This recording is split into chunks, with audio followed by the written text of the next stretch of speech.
DVC is a differentiated team of entrepreneurs and people with large corporate experience who can help the portfolio companies to grow and scale. To ace the venture journey in India, DVC is joined by Abid Ali Nimachwala, whose invaluable expertise in building businesses and the understanding of the Indian and of the global markets will help startups to rewrite their growth journey. DVC is expected to raise a total corpus of $150 to $160 million once the Indian fund closes. The fund will create a roadmap to help Indian enterprise software product companies that have proven themselves locally and have the potential to scale globally. Dallas Venture Capital invests anywhere between $2 million to $5 million in. Good morning, everybody. So there is tea and coffee served outside. If you haven't had, please have tea and coffee, and we'll start the event in some time. Thank you. With growth, building product roadmap, onboard key executive, and raising further capital. It has established deep partnerships with institutions like NASSCOM Deep Tech Club and T-Hub to help Indian startups scale. DVC plans to grow into a $1 billion fund over the next decade, powering enterprise innovation globally through its portfolio companies. DVC has created direct employment of more than 2,100 people and contractual employment of more than 300 people, excluding the ancillary employments. We are here to power the Indian and global enterprise software innovation ecosystem. We are Dallas Venture Capital. USA the largest and India the third largest startup ecosystem in the world together have emerged as the leading global innovation hub. Introducing Dallas Venture Capital DVC, a Dallas-based early-stage thesis-driven $130 million cross-border firm focused on enterprise innovation. Founded by Dayakar Puskul, who is an engineer, entrepreneur, a mentor and an investor.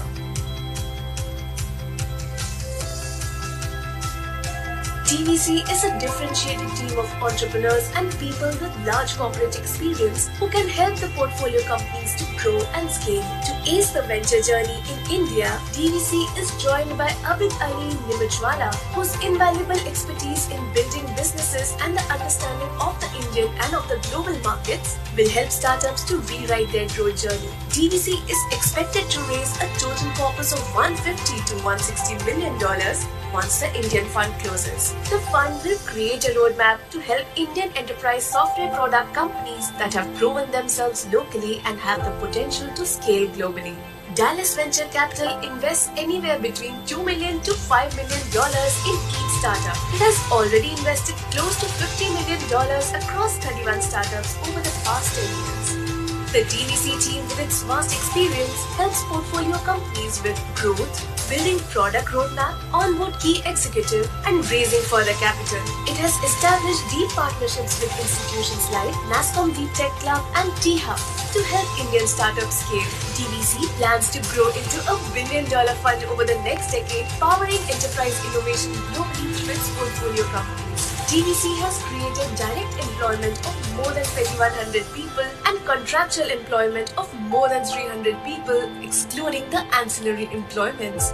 We are here to power the Indian and global enterprise software innovation ecosystem.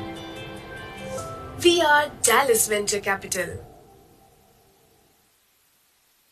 USA the largest and India the third largest startup ecosystem in the world together have emerged as the leading global innovation hub. Introducing Dallas Venture Capital DVC, a Dallas-based early-stage thesis-driven $130 million cross-border firm focused on enterprise innovation. Founded by Dayakar Puskul, who is an engineer, entrepreneur, a mentor and an investor.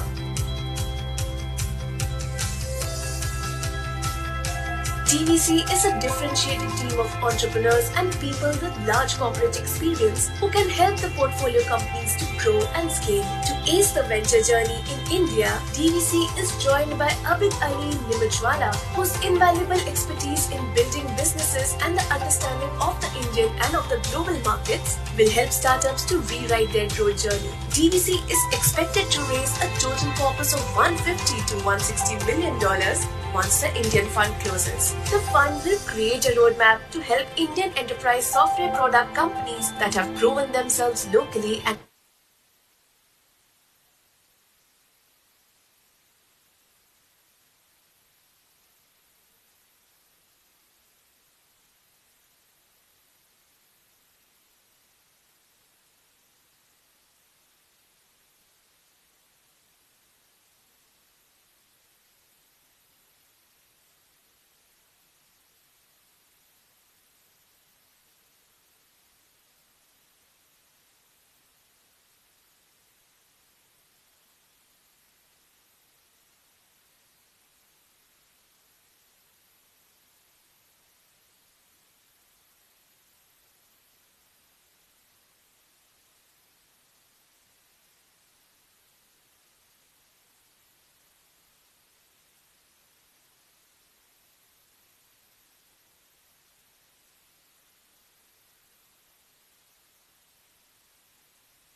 Good morning, everyone. We will be starting the event in another 15 minutes. So, if you haven't had your coffee and tea, I would request you all to have your coffee and tea and coffee or tea, and we'll start the event in about 15 minutes. We have most of the dignitaries already in, and yeah, we'll start off in another 10 minutes.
2023, we would definitely look forward towards deepening our relationships with all the stakeholders across the startup ecosystem in India.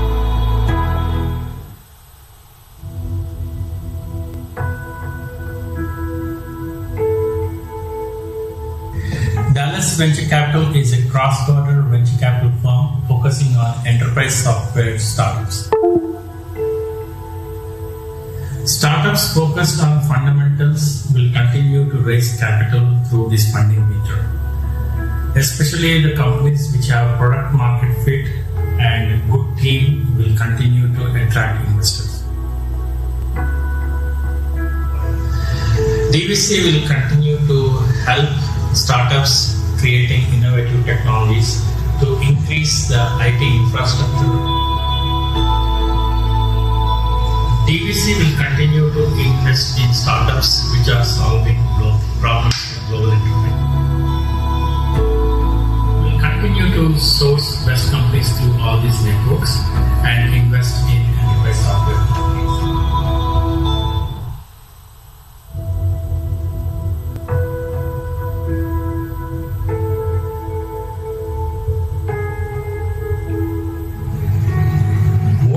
DVC has been able to bring to technology startups is the ability to apply our rigor to ensure that the product development is on track, it's relevant, it fits the market use, and there's a fair commercialization of the product which helps them set their growth motion or growth momentum up. And this is true not just for the companies that we invest in, but also the companies that come through our due diligence process. So we've been able to repeat this again and again, and we use our ecosystem of advisors, people who are buyers and sellers of technology products in the market, and other entrepreneurs also, to make this a virtuous learning cycle. And that's what we have perfected and called the DVC advantage.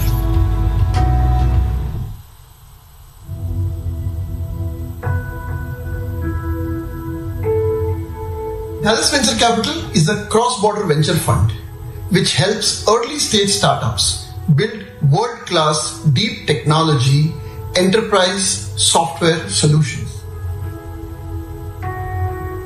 2023 is definitely going to be a tough macroeconomic environment, but global enterprises are still very early in their digital transformation journey, and hence at DVC we feel very optimistic about those startups that are helping these enterprises digitally transform. And a 5 trillion economy that India is on its way to, there is a large number of enterprise customers right here in India where some of these startups can start selling to them, sharpen their product, and then sell to enterprises all over the world, especially in the US, which is the world's largest market.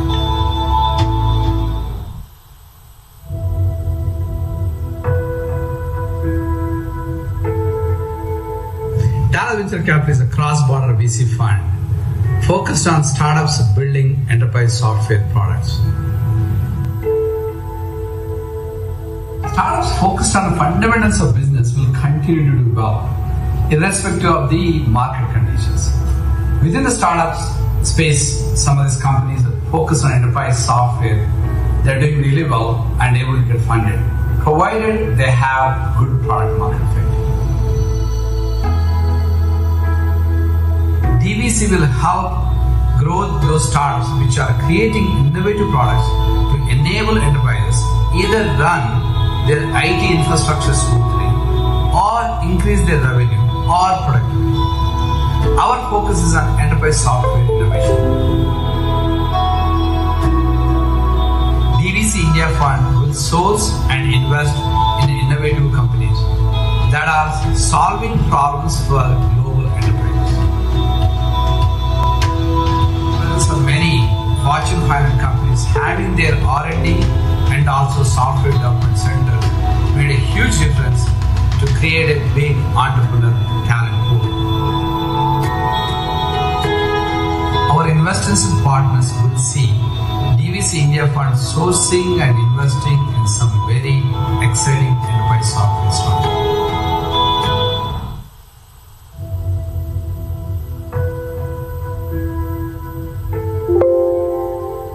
DVC is a cross-border VC fund which is focused on investing in startups which make enterprise software products.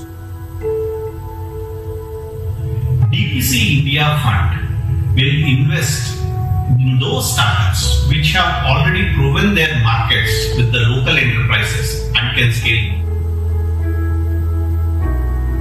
We have a very progressive government which has invested in creating world-class institutions like T-Hub and T-Works, which make Hyderabad an entrepreneur's paradise. 2023, we would definitely look forward towards deepening our relationships with all the stakeholders across the startup ecosystem in India.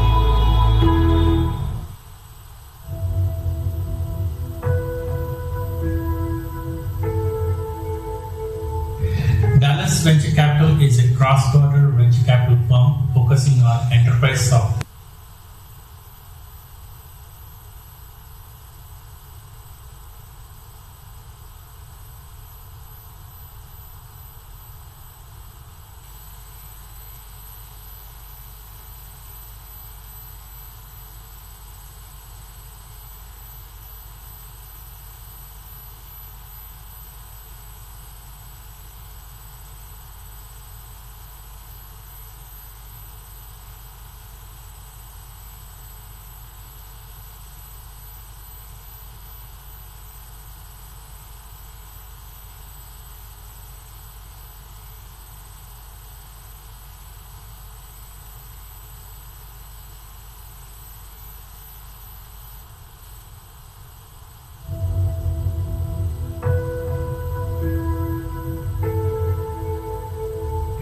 Dallas Venture Capital is a cross-border venture capital firm focusing on enterprise software startups.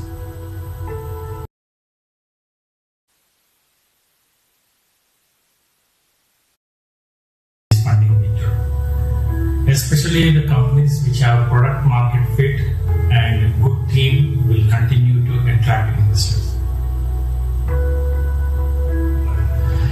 DVC will continue to help startups creating innovative technologies to increase the IT infrastructure. DVC will continue to invest in startups which are solving problems for global enterprise. We'll continue to source best companies through all these networks and invest in enterprise software companies.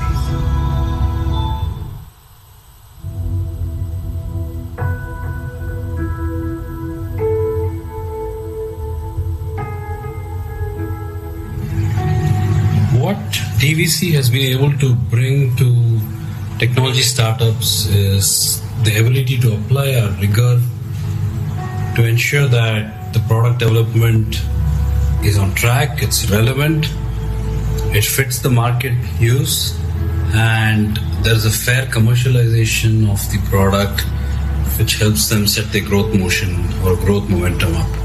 And this is true not just for the companies that we invest in, but also the companies that come through our due diligence process. So we've been able to repeat this again and again, and we use our ecosystem of advisors, people who are buyers and sellers of technology products in the market, and other entrepreneurs also, to make this a virtuous learning cycle. And that's what we have perfected and called the DVC advantage.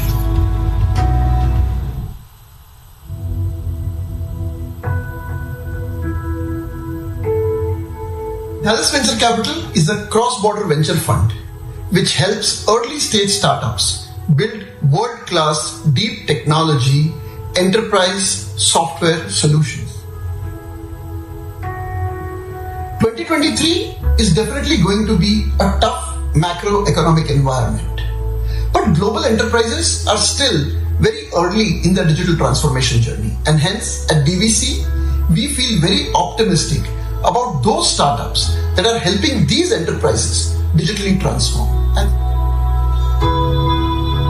a 5 trillion economy that India is on its way to, there is a large number of enterprise customers right here in India, where some of these startups can start selling to them, sharpen their product, and then sell to enterprises all over the world, especially in the US, which is the world's largest market.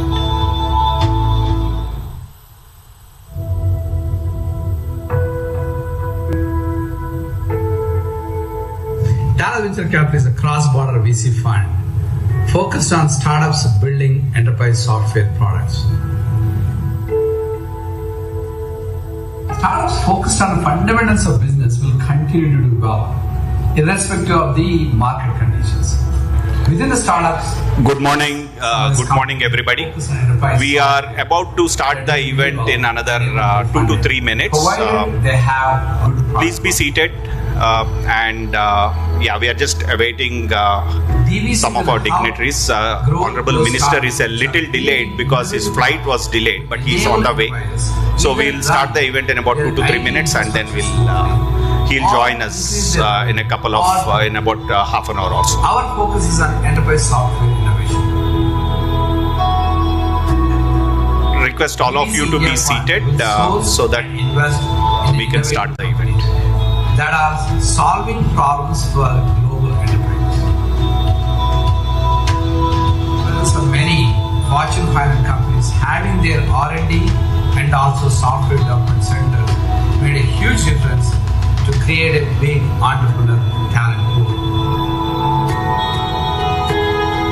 Our investors and partners will see DVC India Fund sourcing and investing in some very exciting enterprise software startups.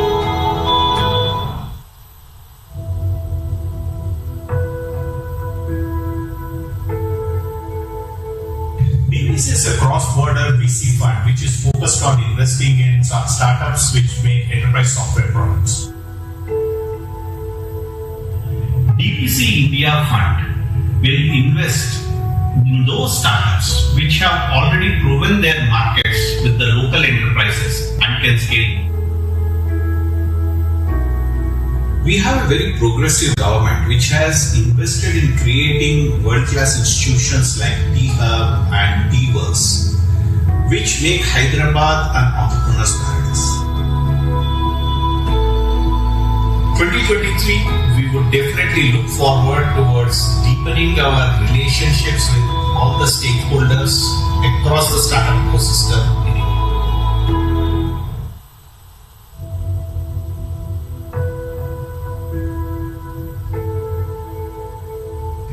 Dallas Venture Capital is a cross-border venture capital firm focusing on enterprise software startups. Startups focused on fundamentals will continue to raise capital through this funding winter, especially the companies which have product market fit and a good team will continue to attract investors. DVC will continue to help startups creating innovative technologies to increase the IT infrastructure. DVC will continue to invest in startups which are solving problems for global enterprise. We'll continue to source best companies through all these networks and invest in enterprise software companies.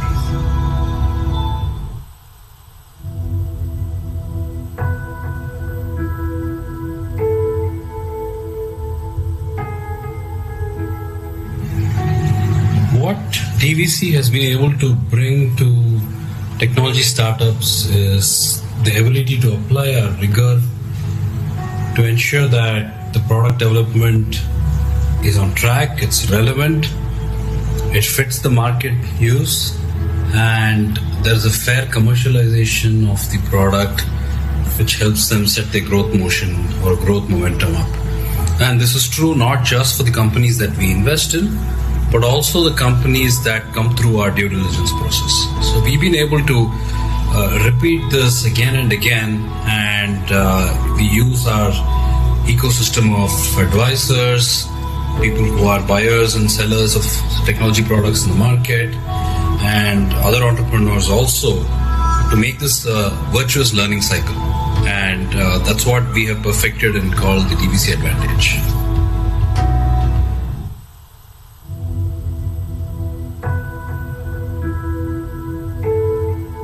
Dallas Venture Capital is a cross-border venture fund which helps early-stage startups build world-class deep technology enterprise software solutions.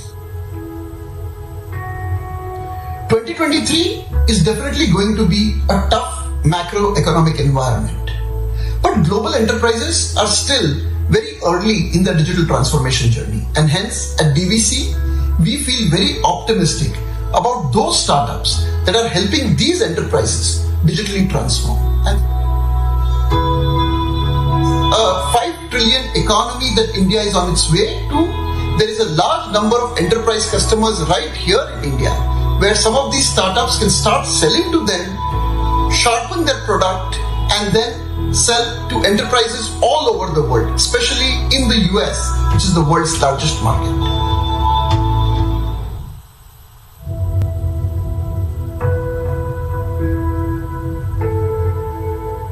Dallas Venture Capital is a cross-border VC fund focused on startups building enterprise software products. Startups focused on the fundamentals of business will continue to do well, irrespective of the market conditions. Within the startups space, some of these companies that focus on enterprise software, they're doing really well and able to get funded, provided they have good product market fit. DVC will help grow those startups which are creating innovative products to enable enterprises either run their IT infrastructure smoothly or increase their revenue or productivity. Our focus is on enterprise software innovation. DVC India Fund will source and invest in innovative companies that are solving problems for global enterprises. Many Fortune 500 companies having their R&D and also software development center made a huge difference to create a big entrepreneur talent pool. Our investors and partners will see DVC India Fund sourcing and investing in some very exciting enterprise software startups.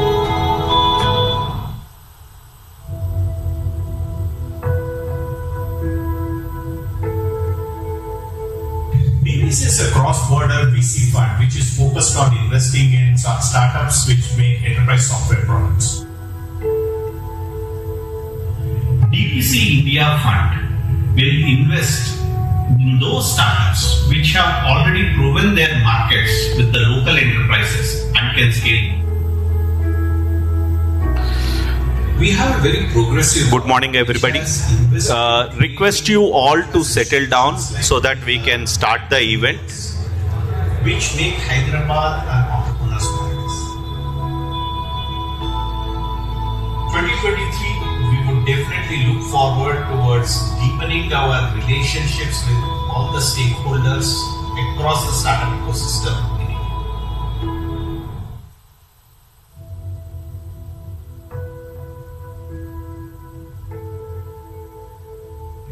Dallas Venture Capital is a cross-border venture capital firm focusing on enterprise software startups.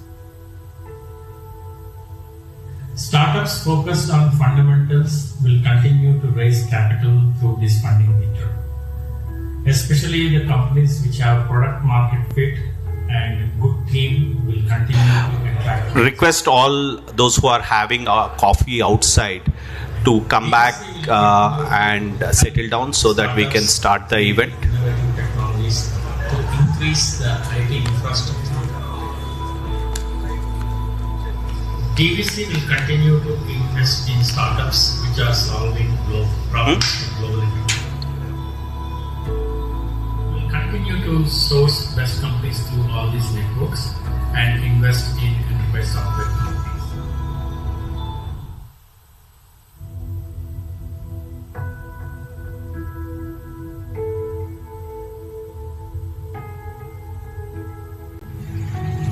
What DVC has been able to bring to technology startups is the ability to apply our rigor to ensure that the product development is on track, it's relevant, it fits the market use, and there is a fair commercialization of the product which helps them set their growth motion or growth momentum up. And this is true not just for the companies that we invest in, but also the companies that come through our due diligence process. So we've been able to repeat this again and again, and we use our ecosystem of advisors, people who are buyers and sellers of technology products in the market, and other entrepreneurs also, to make this a virtuous learning cycle. And that's what we have perfected and called the DVC advantage.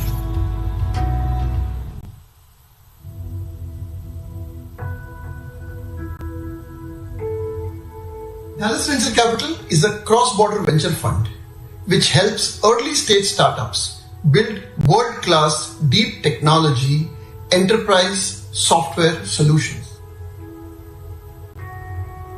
2023 is definitely going to be a tough macroeconomic environment, but global enterprises are still very early in their digital transformation journey, and hence at DVC we feel very optimistic about those startups that are helping these enterprises digitally transform. And a 5 trillion economy that India is on its way to, there is a large number of enterprise customers right here in India where some of these startups can start selling to them, sharpen their product, and then sell to enterprises all over the world, especially in the US, which is the world's largest market.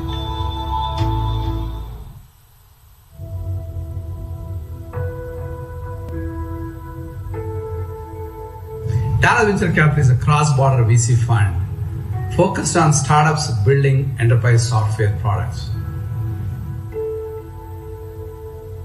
Startups focused on the fundamentals of business will continue to do well, irrespective of the market conditions.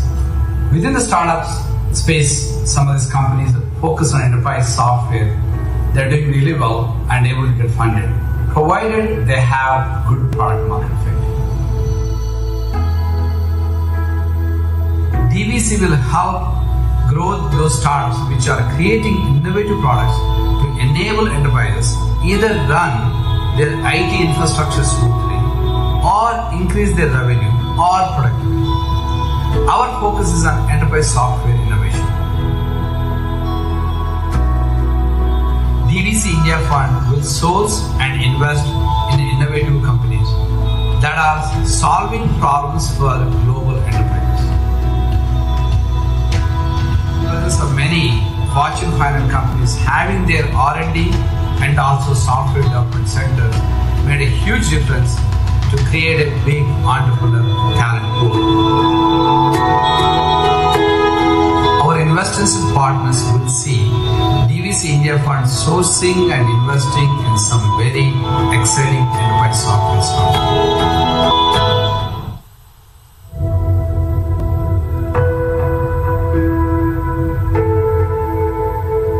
This is a cross-border VC fund which is focused on investing in startups which make enterprise software products.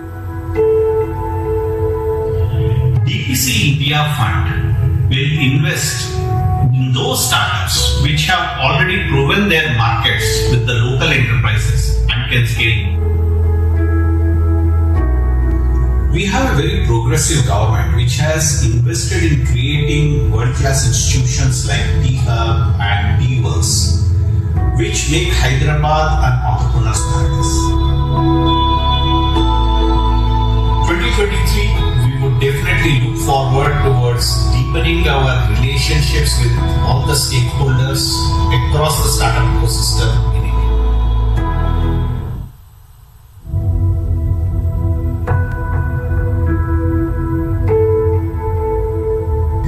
Dallas Venture Capital is a cross-border venture capital firm focusing on enterprise software startups. Startups focused on fundamentals will continue to raise capital through this funding meter. Especially the companies which have product market fit and good team will continue to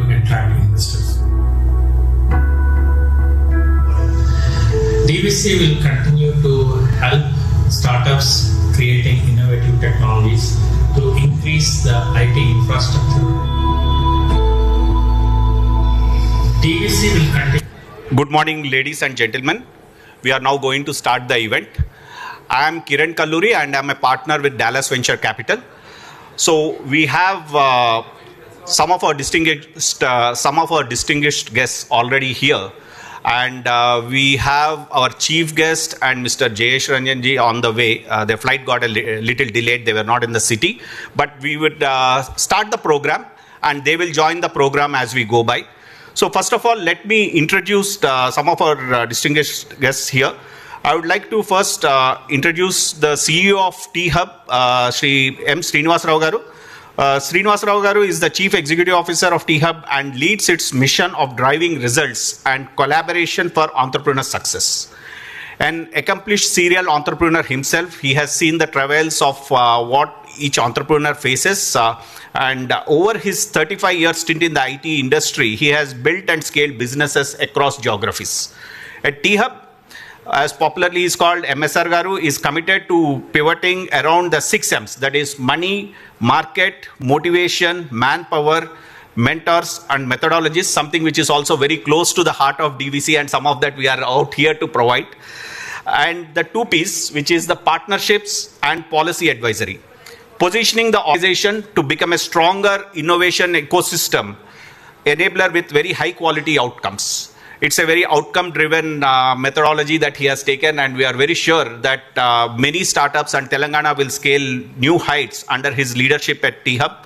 MSR Garu served as the CEO of GAME, that's Global Alliance for Mass Entrepreneurship, a social impact entity, where he was responsible for the implementation of the organization's programs and expansion plans in its mission to catalyze 10 million mass entrepreneurs by 2030. That's a very wonderful cause, and welcome MSR Garu. Thanks, and definitely this is your premise, but welcome. Now I would like to introduce the co-founder and director of DVC, Sri Abid Ali Nimachwala. Sri Abid Ali is the began his career with TCS, and prior to joining DVC, he was the CEO of Wipro, CEO and Managing Director of Wipro Limited. All of you know what Wipro is, it needs no introduction. He was overseeing $8 billion revenue, and also more than 180,000 employees were working in Wipro when he was leading the organization. His passion about nurturing innovation, mentoring startups, and celebrating entrepreneurship roots back to stewarding Wipro Ventures, the strategic investment arm of Wipro Limited. Before joining Wipro, he established TCS BPO and was its CEO.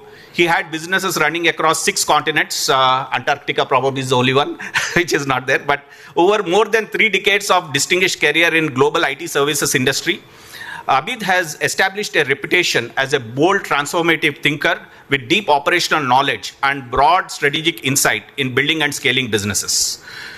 Throughout his professional journey, Abid has been felicitated with several awards and recognition, including BPO CEO of the Year 2010 and 2012, and Elevate Texas Award for 2017, and he is also recognized as a distinguished alumni of IIT Bombay in 2020.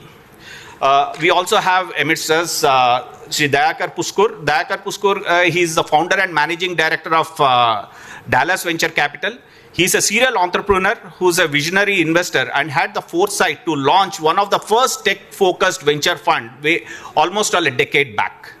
Dayakar began his career with Motorola, following which, as a founder and CEO of JP Mobile, he pioneered the industry's first mobile software solutions company, messaging solutions company, considered to be the inventor of wireless email for the Palm PDF platform. Today, what we take for granted of sending messages across mobile devices, Dayakar was the pioneer of that way back 25 years ago, when a lot of us were still discovering internet. He raised almost $55 million, and he has also seen the entire life cycle of an entrepreneur. And prior to founding Dallas Venture Capital, Dayakar owned the P&L for the hosting and mobility solutions business at Microsoft, which is also known as Office 365. He was responsible for the incubation development and management of new mobility and cloud solutions at Microsoft. So some of the products that we take again for granted today, Dayakar had a big role in developing those products. Some of his patents today lie with Google. And for the last decade, he has been a VC fund manager, now into his fourth fund, which we'll talk about in detail in a little while. And during this period, he has led investments in more than 30 enterprise technology startups, both across India and US, which today have a combined enterprise value of more than $2 billion. And he has multiple successful exits. Welcome, Dayakar. Welcome, Abid. We also have some very distinguished guests amongst us. We have Professor Ajit Rangnekarji, who was earlier the Dean of ISB and now the CEO of Rich. Thanks, Ajit sir, for being there. We also have Professor Madan Pillutla. He just left. He was here for most time. He's the current Dean of ISB. We also have amongst us Sri Lau Krishnadevarayulu, current MP from Andhra Pradesh. And we also have Sri Pandya Rajanji, who is also a serial entrepreneur. He built Mafoi. A lot of you would have heard about Mafoi. And he was also ex-education minister in the government of Tamil Nadu. So thank you all for joining. And of course, we have many, many distinguished guests whom I will not be able to take all the names. But thanks all for joining today. Now, as our custom thing, we would like to start the meeting with the traditional lighting of the lamp. I would request Sri Ajit sir, Abid, MSR Garu, Dayakar to come forward and light the lamp and start the program. And sir, Pandirajan sir, why don't you also join, please?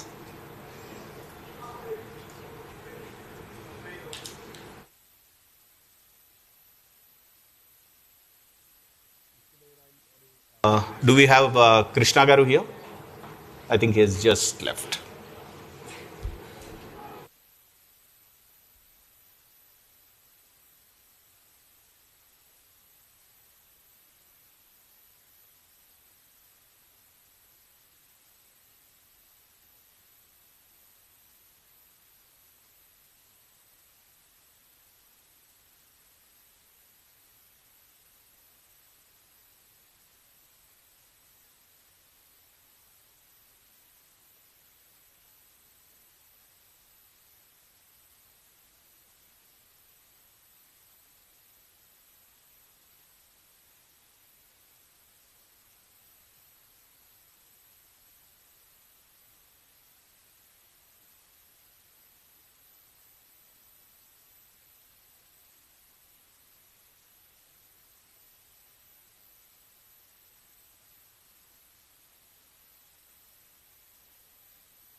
Thank you, sir. So among the audience today, we also have many of our colleagues, investors, some of whom have traveled all the way from Dallas to come join this event. We also have many startup founders. We have the founders of our own portfolio companies and many enterprising dignitaries. We welcome them all.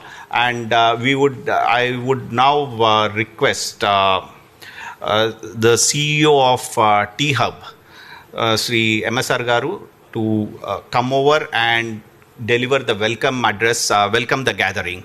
Also, we have our honorable chief guest, as I told, they are a little delayed. They should be joining us in about half an hour to 45 minutes time. So I would now request Sri MSR Garu to come and deliver the welcome address.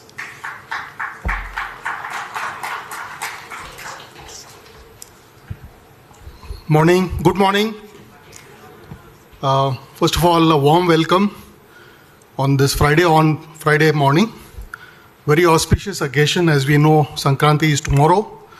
And this is a great time to be at the launch of this new fund by DVC.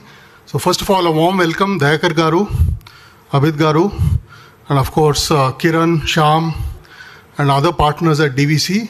And of course, our very own Ajit Garu. Ajit Guru, Ajit Garu. Yeah. Because he was telling me that half this audience is ISB alum, right? So I don't want to embarrass him any further, right? And of course, I see also Vamshi there, looking a little different today. So very quickly, I think it's a matter of great pride and honor today to be speaking to you on the occasion of the launch of the new fund. So one of the things we know in Hyderabad is Hyderabad has everything which is required for us to be able to build a world-class entrepreneurial ecosystem. We have great entrepreneurs. We have great, great infrastructure. Clearly, compared to a few other cities further down south, we are way ahead. Those cities shall remain unnamed for obvious reasons. We have talent. We have a very supportive government, right? But the one challenge has been in terms of capital flow. So compared to, let's say, a Bangalore or Bombay or Delhi, historically, we've been a poor cousin compared to those cities. And also, I think a lot of the action which you see in the late stage funding has been driven by large private equity players who do not have a significant play in the markets here in Hyderabad. So from that standpoint, the fact that Dallas today is setting up and announcing a fund today is of immense, is something which we feel will add immense value to the ecosystem. We do know, for example, at T-Hub, in the last 7 years, we've supported about 1,100 entrepreneurs. They have raised close to about $1.9 billion of funding. But a lot of the funding has come from locations other than Hyderabad. So now with DVC setting up this fund, and as you know, DVC is literally across the road, and Shyam and Kiran have committed that they will spend at least 2 to 4 hours every week at T-Hub. I think one part of it is, of course, the support they will give from a funding lens, but also the fact that other aspects, which is this unique model which Dallas has of a very strong Indo-US connect with seasoned entrepreneurs like Kiran, like Dayakar Garu, Abid Garu on the other side of the fence, and bringing their networks, their connections to play, and bringing that whole aspect of mentoring, right? And getting them in front of potential prospects of customers. I think that can be really game-changing and transformative for many of our companies. So look forward to a great engagement, and I'm sure we'll have a lot of opportunities post the event for many of our entrepreneurs whom you've not met before. And I'm hoping that DVC will play a really significant role in energizing our startup ecosystem.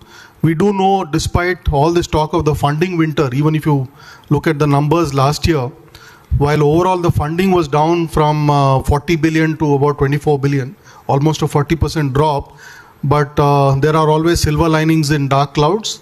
So when you look at it from that angle, there was early stage funding actually went up 22% from 9 billion to 11 billion. So I think early stage funding would still continue to happen. Good ideas, great execution, good teams will continue to get support.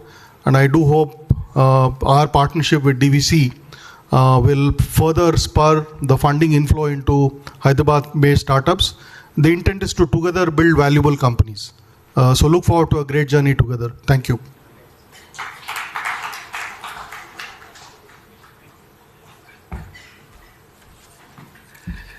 Thank you, MS Garu, for sharing your thoughts as to how we can partner together. Literally, we are across the street, as he told, and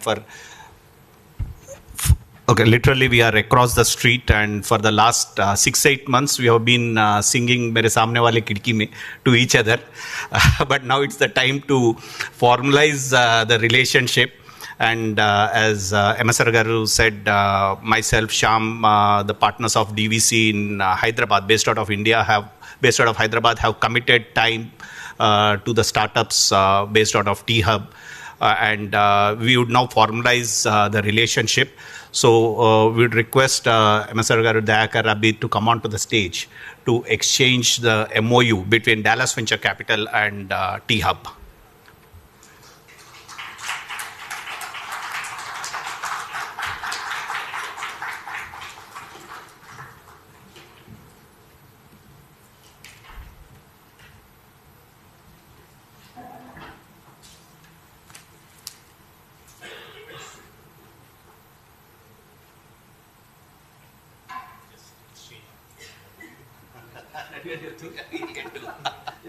And we need.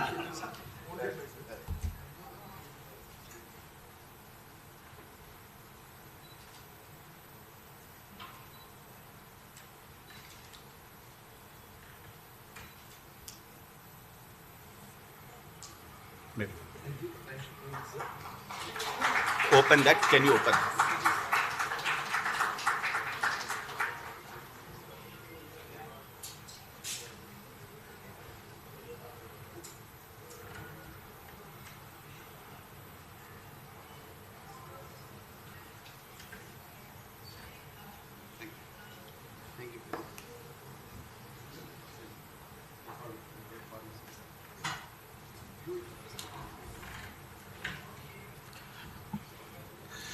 So what defines a fund is the set of portfolio companies that we invest, the family, which essentially become part of the family as we continue our journey, the fund journey.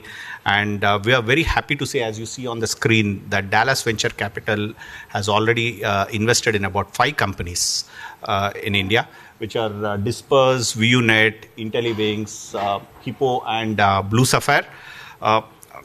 And we are very excited to have the founders of all our portfolio companies today join us. They have joined us from various parts of the country, traveling all the way from Chandigarh, Chennai, Bangalore, and of course we also have our own local Hyderabadi startup. So I'd request, and we'll have a small session with understanding as to what each one of them do, and I would request the MSR Garu to lead the panel. We'll have a small panel discussion. I would request Subbu Vishwanathan from Disperse, CEO of Disperse, Ashwin Ramchandran, CEO of VUNet, Kiran Vangaviti, CEO of Blue Sapphire, Karthik from CEO and co-founder, all of them are CEO and co-founders of Hippo Video, and Pramod Sharma, CEO and co-founder of IntelliWings, to join us on the stage.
So morning. So this is going to be the most impromptu panel discussion I've ever had.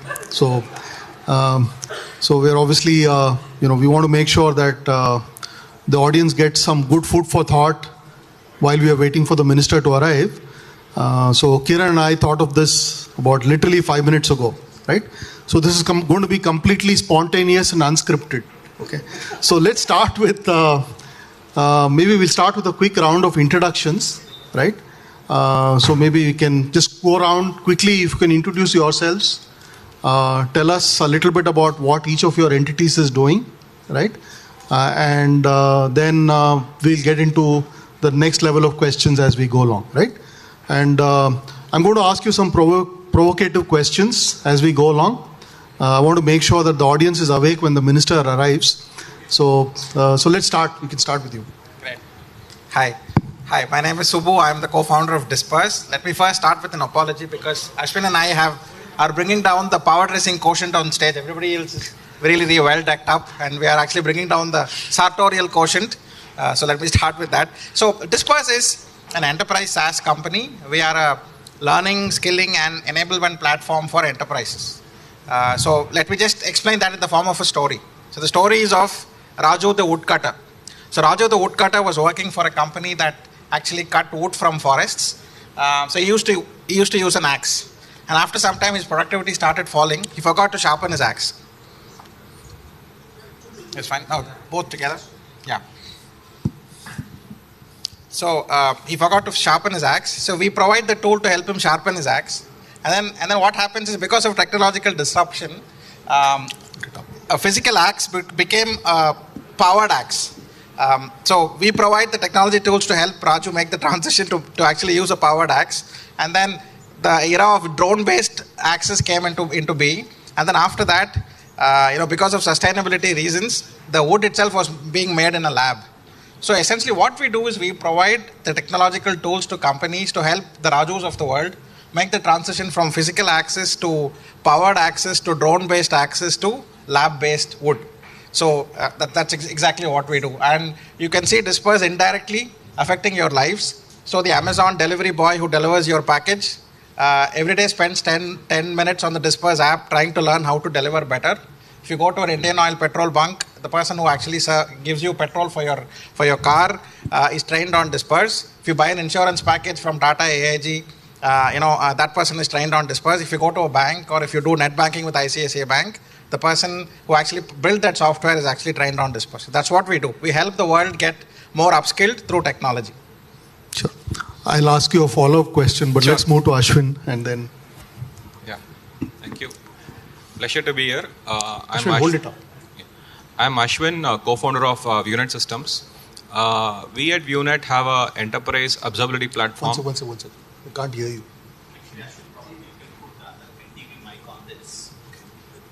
Yeah, I'm sorry. Okay, put this mic on here. Yeah, hold it up. Yeah. So we at ViewNet have an enterprise observability platform that monitors a lot of your digital payments in order to improve the payment experience, essentially to reduce failure rates or even to improve the transaction time, especially for digital payments. We work with a lot of banks, payment gateways, payment processors, and possibly monitor close to around 9 billion transactions a month today. A lot of your UPI payments, what you do, will be monitored by a platform, a lot of the banks and payment regulators as well there. So that's just a quick snapshot of what we do. And obviously, as the digital payment landscape keeps increasing, the digital transactions keep increasing, the user experience, the real-time engagement moment where you make a payment and instantly it happens, that's a key part of the story. So we work a lot of the back-end in monitoring and helping the banks and the payment gateways in order to give this kind of user experience there. So Steve Jobs said the next generation of businesses are the ones that tell better stories. Disperse seems to have an edge there. So none of us are able to tell that level of stories. Blue Sapphire is a cybersecurity SaaS platform that really brings together entire security operations, detection, analysis, response, remediation onto a single unified platform using AI and predictive analytics. That's a mouthful, but in essence, we enable organizations to detect threats faster and remediate them very, very fast, thereby improving their cyber resilience. That's in the space we are. Our customer base primarily is in North America today. We're really focusing on Indian markets for our growth, and that's where our business is today. Thank you, Kiran. Hi, everyone.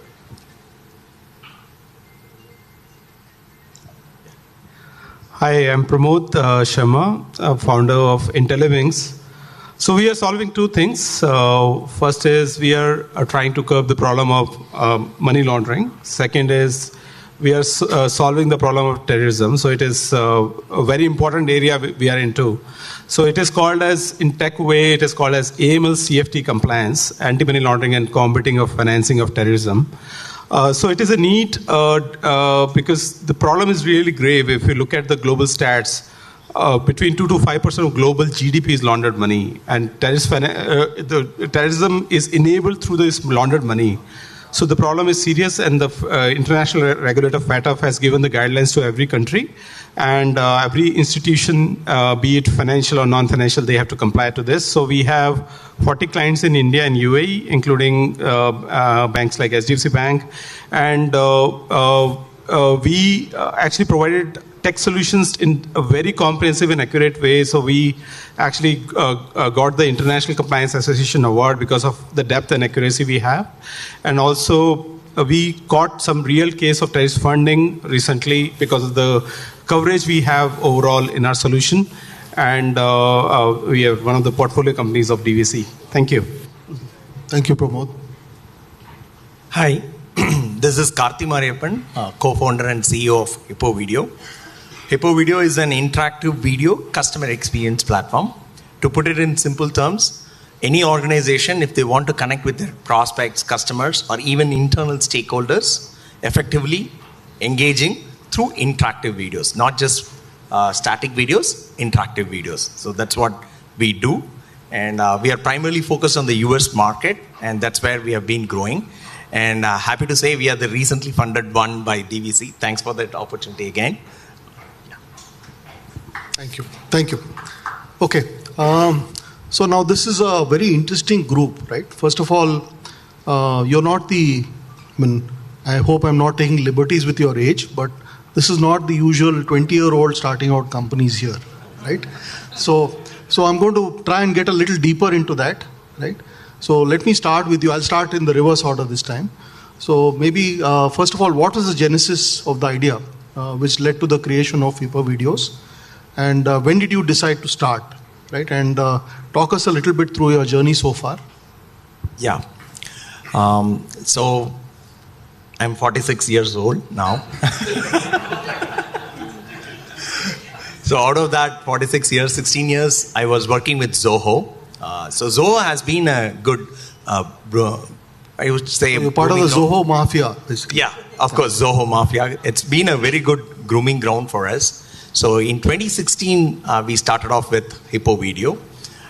We three founders, of course, bidden by very good seniors like Girish Mathrubudam or Rajaram of Chargebee. They were all helping us understand how to get into this entrepreneur world. So what started off as Hippo Video, why? Because we were primarily into HR products. There was a huge gap in learning. So I actually started off with where Disperse started off, or where Disperse is today. We started off with an LMS centered around videos. So that's how we started off. But once we started off, people started asking about videos for sales, videos for marketing. Then we understood videos has a bigger play in the business world, not just restricted to L&D departments. So that's how we spread the wings. Now we are primarily focused on the sales and marketing side of the businesses. Can you give us an example of this interactive video? So that we understand it a little better. So the interactive video, let me put it this way, like, so you go to a bank, you register for a loan. There are too many questions that you would like to ask, like based on your age, based on your profession, based on the city that you live, based on the kind of tenure you're looking at, the interest rates, the kind of loans that you will be eligible for. All of these are different questions that you put across the desk. Instead of that, if you could put all those questions in an video and enable the user to interact with the video without talking to someone, without having the fear being hounded by that salesperson every now and then, if you could de-link that and make it very digitized, that's where interactive videos comes in. So you send out a video from HDFC, it comes in, and you open the video, you can input the data inside the video itself, and it interacts with you for the next step of actions. So that's what we do. Super, interesting. And your customers are, you said, mostly US. Yes, mostly US. Good names are like Genesis, Freshworks, British Airways kind of people. Okay. I'm going to come back to you and understand your India strategy later. Okay, let's go to you, Pramod. A very interesting space of anti-money laundering and so on. So again, what was the genesis of the idea and when did you start? Yes, so I would say firstly, I'm 40. I just touched 40 and I'm feeling like, okay, I'm in different zone now. So it is a different feeling being in 40s. So I started off this, so I was just a techie. I honestly didn't have any idea about the entrepreneur world, what it is like and why people do it. I was just a techie. I knew how to make stuff. And that fire was there. But I was actually, honestly, I never thought about this AML also. But I had something that I'll work on the social sector space. But the question was in my mind that how would I satisfy my hunger for tech? So it is a mix which I found this use case of AML safety while working with several banks. So I thought it would serve the social purpose also, as well as it would actually bring in the tech innovation part of the hunger would be satisfied somehow. So that was the start of it when I could see there was some gap in the AML CFT solution space, anti-money laundering and combating of financing of terrorism.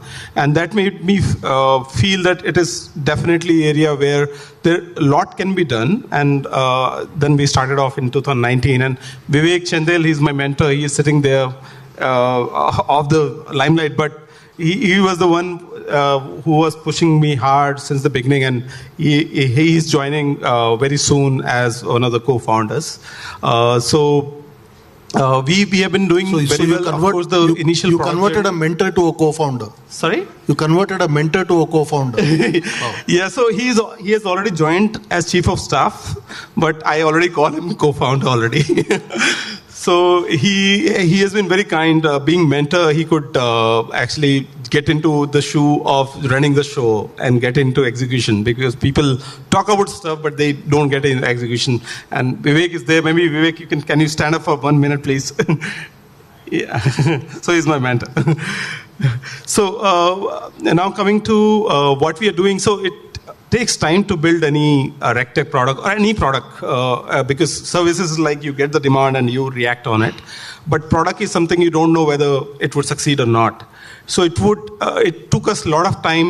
We started off in 2019, but 2021 August we got the first customer, the SaaS-based customer in UAE, and now we have grown to 40 clients.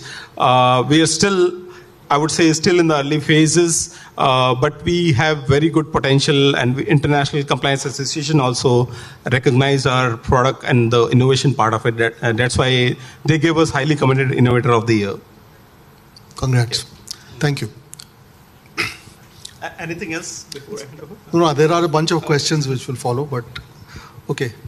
So, Kiran, same question to you, which is what was the genesis of the idea, right? So I think if you look at any B2B deep tech space, you will see most of us have crossed 40. I think it takes that level of expertise to really get into that field. And I think it's a common thing. I'm going to ask an academician here to validate whether that is true. Sure. But that's how I got in. I've worked for large enterprises, Fortune 10s, Fortune 100s, led large cybersecurity armies. The gap that we saw in capabilities of security operation centers is what led me to jump out and start a company to solve that problem. And that's how we got here, honestly. Because the Gartners of the world were siloing products into magic quadrants. And that was driving a huge problem in this space, where every product we pick was only able to give us a very small sliver of the picture of an attack when you're looking at threats. And in the security operations center, what we really needed was an end-to-end story of what the attacker is doing, what are his footprints, where is he going, what is he after, and how do we actually remediate that threat, right? And without any external dependencies. And this was a huge problem that could not be solved with people. It really had to come out of the big data technologies, the predictive analytics, the AI ML models that we use, and we had to really look across the spectrum of the entire organization, whether it is on-prem, cloud, remote working, across everywhere. And that's when we started the company and said, okay, we're going to solve that problem. We're not going to focus on trying to fit ourselves into a Gartner model. And today, if you look at it, the Gartner is turning around and identifying this space as an XDR. They still don't have a quadrant about it, but they will get there sooner or later. So you're creating a new category. Absolutely. Okay. Ashwin? So quickly, ViewNet was formed by three of us, and hold it up. Yeah, all three were with Infosys in the product R&D group of Infosys. So we started a career by working in both US and India, working for companies like Lucent and Alcatel. So we used to do the data communication products for them. Their routers, switches, the DSL access boxes, what they call the telephone lines which will take both your internet and voice. So the team at Infosys was completely in charge of designing, developing hardware, software, operating system, protocol stacks, and kind of white labeled by them there. So then the thought was, if you're doing it for companies like that, why not do it for ourselves? There. So that's the kind of genesis of the thought in terms of moving out of Infosys and starting something of our own. And given our background in the enterprise deep tech space, we have been building these kind of products from scratch there. That's where we wanted to be on the enterprise space, product space as well there. And genuinely, we believe that the initial start was more of IT services from India. And we believe that the next decade or so should belong more to enterprise deep tech products coming from India, because that is what is going to give us scale, and the innovation part has to come out from there. So that's where we kind of started around 7 years back, moved out of Infosys and started ViewNet. Obviously, we went through a lot of pivots. Initially, we started in the consumer space. Then we realized we have nothing to do with consumer side. We came back to enterprise side.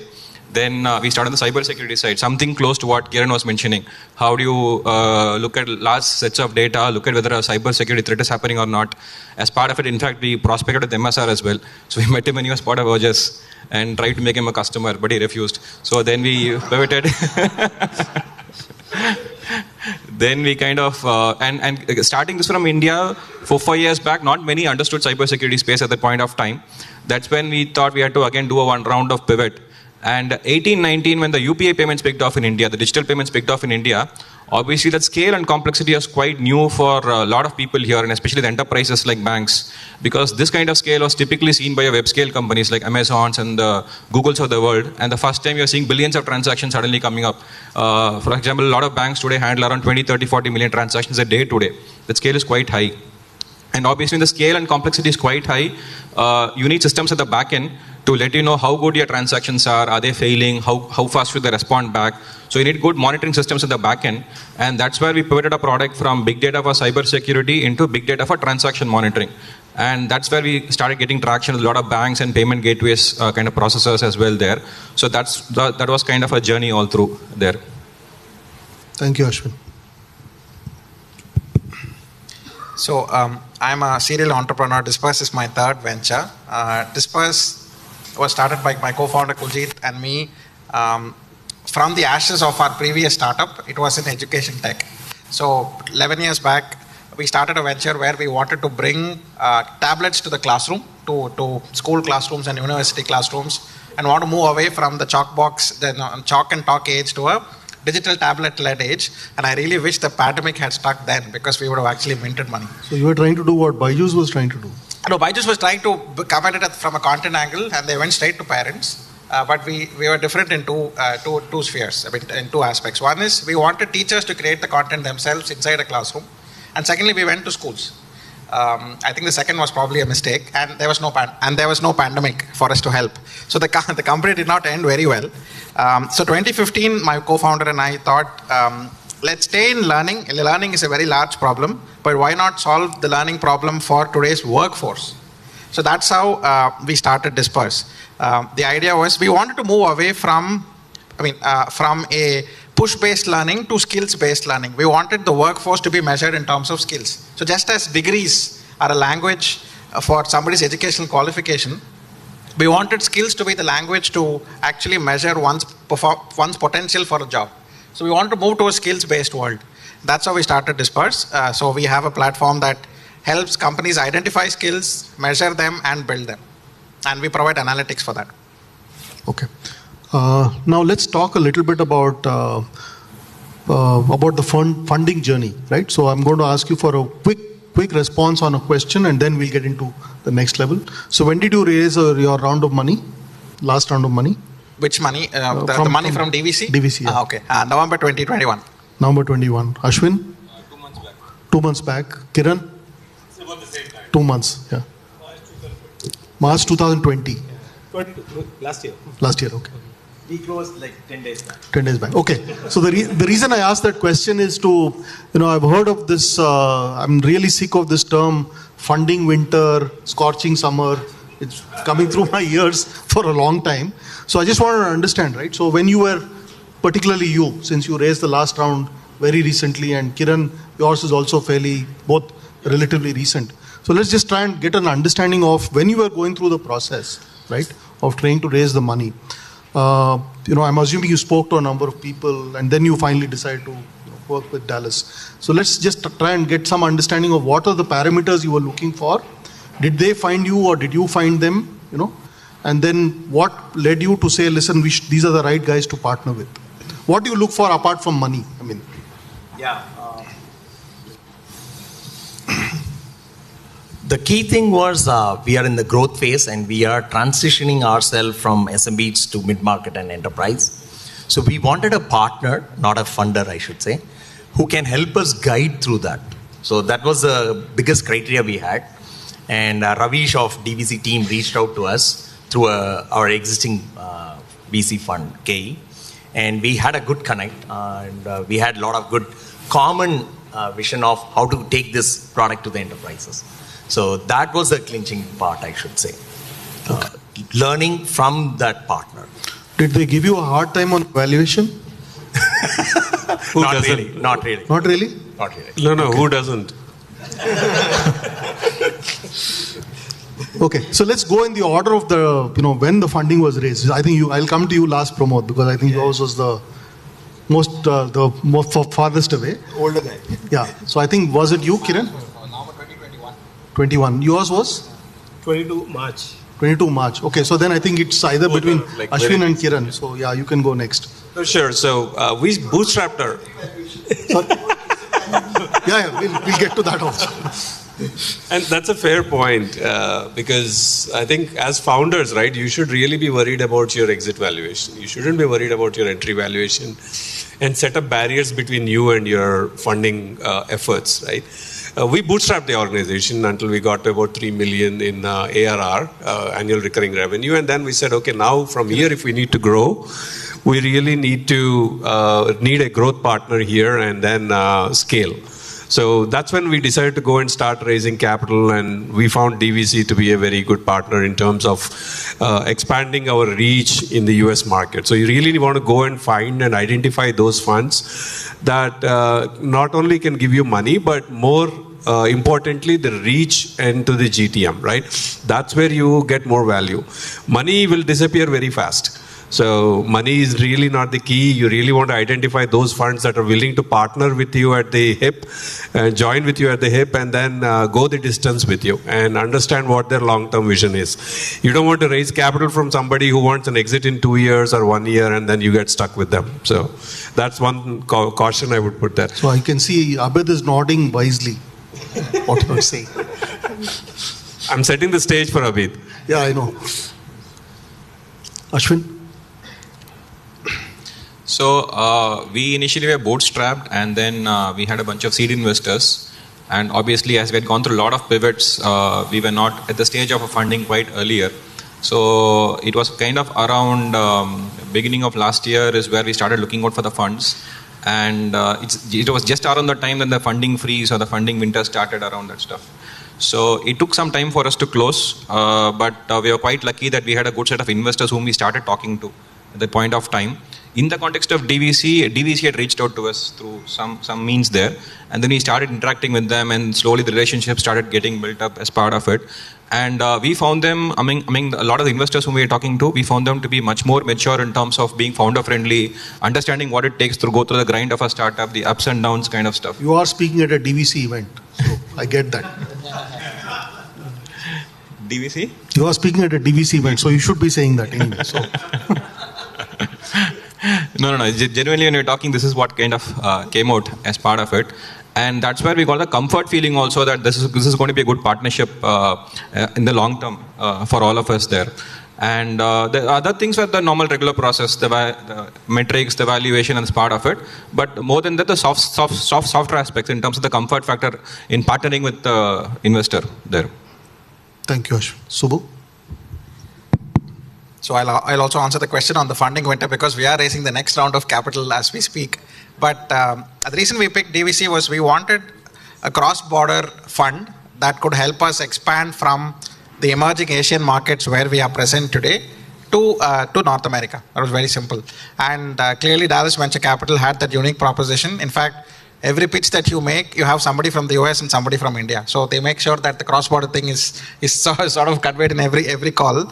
And that was the reason. And clearly they had an edge there. They had the history of helping Indian founders open doors in North America. So that's why we picked DVC. Sure. Some of you have multiple investors who took part. I know Kiran, for example, I know plus Ashwin, I don't know in your round. Yeah. But so I'm just trying to understand when you have multiple investors to deal with, right? And some of them may have sometimes not necessarily all priorities aligned, right? But how has been the journey now handling, in your case? For example, in your case, Subbu and Ashwin and Kiran. So you usually pick a lead investor for the round. And the lead investor sets the valuation. So there are two kinds of investors who participate in a round along with a lead investor. One is an existing investor who exercises their preemption right to actually participate in the round, and there could be another investor who participates in a round who could be new. So you usually let the lead investor lead the round, and usually the interests are aligned. There is usually not an issue with that. So let me ask you this, right? Let's throw the question. Let's throw the floor open to questions from the audience. Okay. So while the audience is gathering up the courage to come in and ask questions, maybe I'll throw one question at you. How many of you are multi-founder companies and how many are single founder? Multi-founder. Single founder. Single founder, but getting Okay.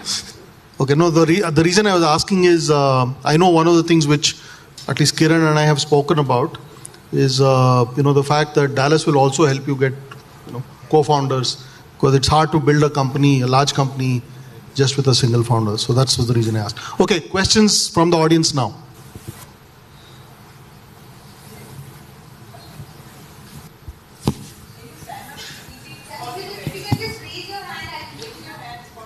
So I think it'd be easier if they can walk up to the front. Whoever has a question, why don't you walk up to the front?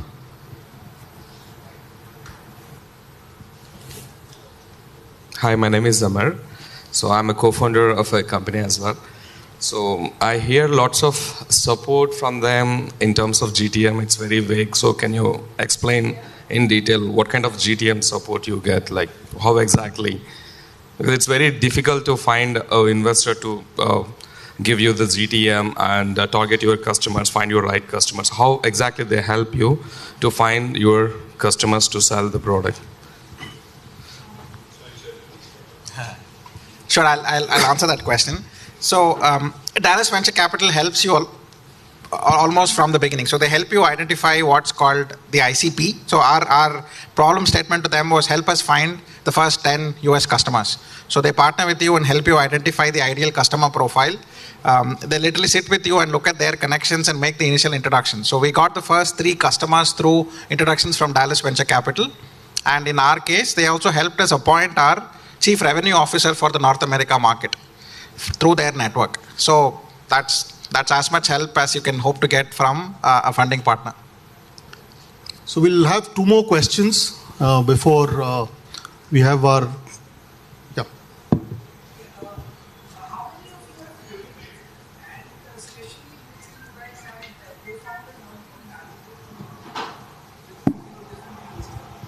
We'll just get a mic across. So the question was, how many of you have pivoted? And during the pivot, if let's say there were co-founders with different views, how did you navigate through that? I think Ashwin is probably the right guy to answer that question. Pivoted. Yeah, we have pivoted at least 3 times in a journey as part of it. And the second part was co-founder conflict during the pivot. Okay. Yeah. So one of the very, very early things which we did when we started, and a lot of our seed investors were ex-entrepreneurs themselves. And they have already kind of gone through the grind in terms of what it means to have the founding team together all through there. So in fact, before they invested in us, they put a conflict resolution agreement among the founders there. And where it had to do with how do you take decisions, especially when you do pivots, what is the order through which you take a decision-making hierarchy as part of the stuff. And it went to even how do you vest shares for founders also there. So we had that very, very early when we started as part of it. To some extent that was helpful, but beyond that it's more the softer aspects of how the founders have been working together. In our case, we have been working together about 15 years. We kind of literally can read what other person is thinking as well there. So it was not a very tough thing for us to go through those pivots there.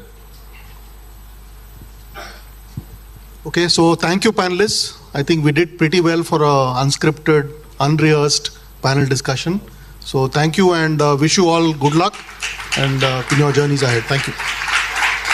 Thank you, MS Sargaru, and thank you all of you for that wonderful discussion. Friends, we have Mr. our Honorable Chief the Guest. largest, and India the third largest startup ecosystem in the world.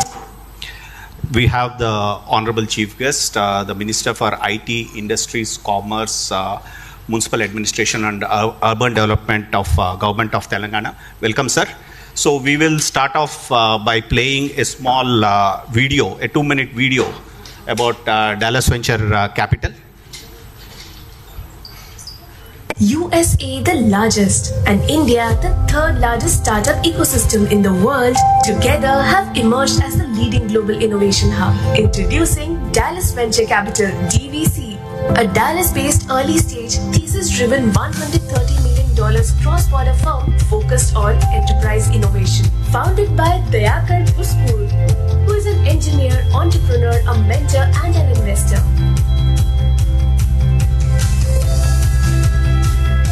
DVC is a differentiated team of entrepreneurs and people with large corporate experience who can help the portfolio companies to grow and scale. To ace the venture journey in India, DVC is joined by Abid Ali Nimajwala, whose invaluable expertise in building businesses and the understanding of the Indian and of the global markets will help startups to rewrite their growth journey. DVC is expected to raise a total corpus of $150 to $160 million once the Indian fund closes. The fund will create a roadmap to help Indian enterprise software product companies that have proven themselves locally and have the potential to scale globally.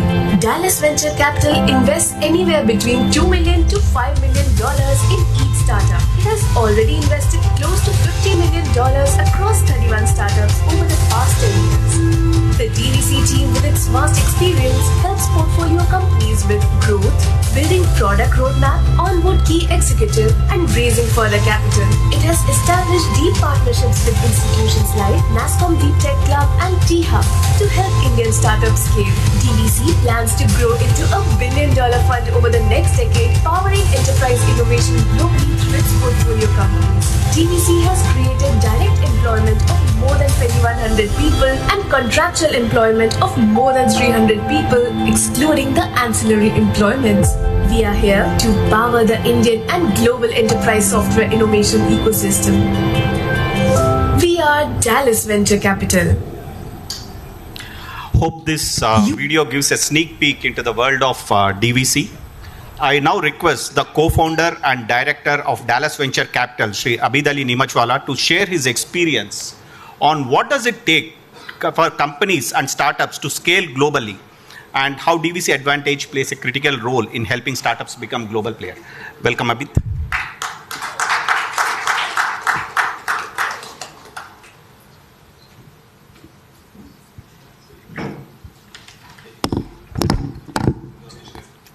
Can you hear me at the back?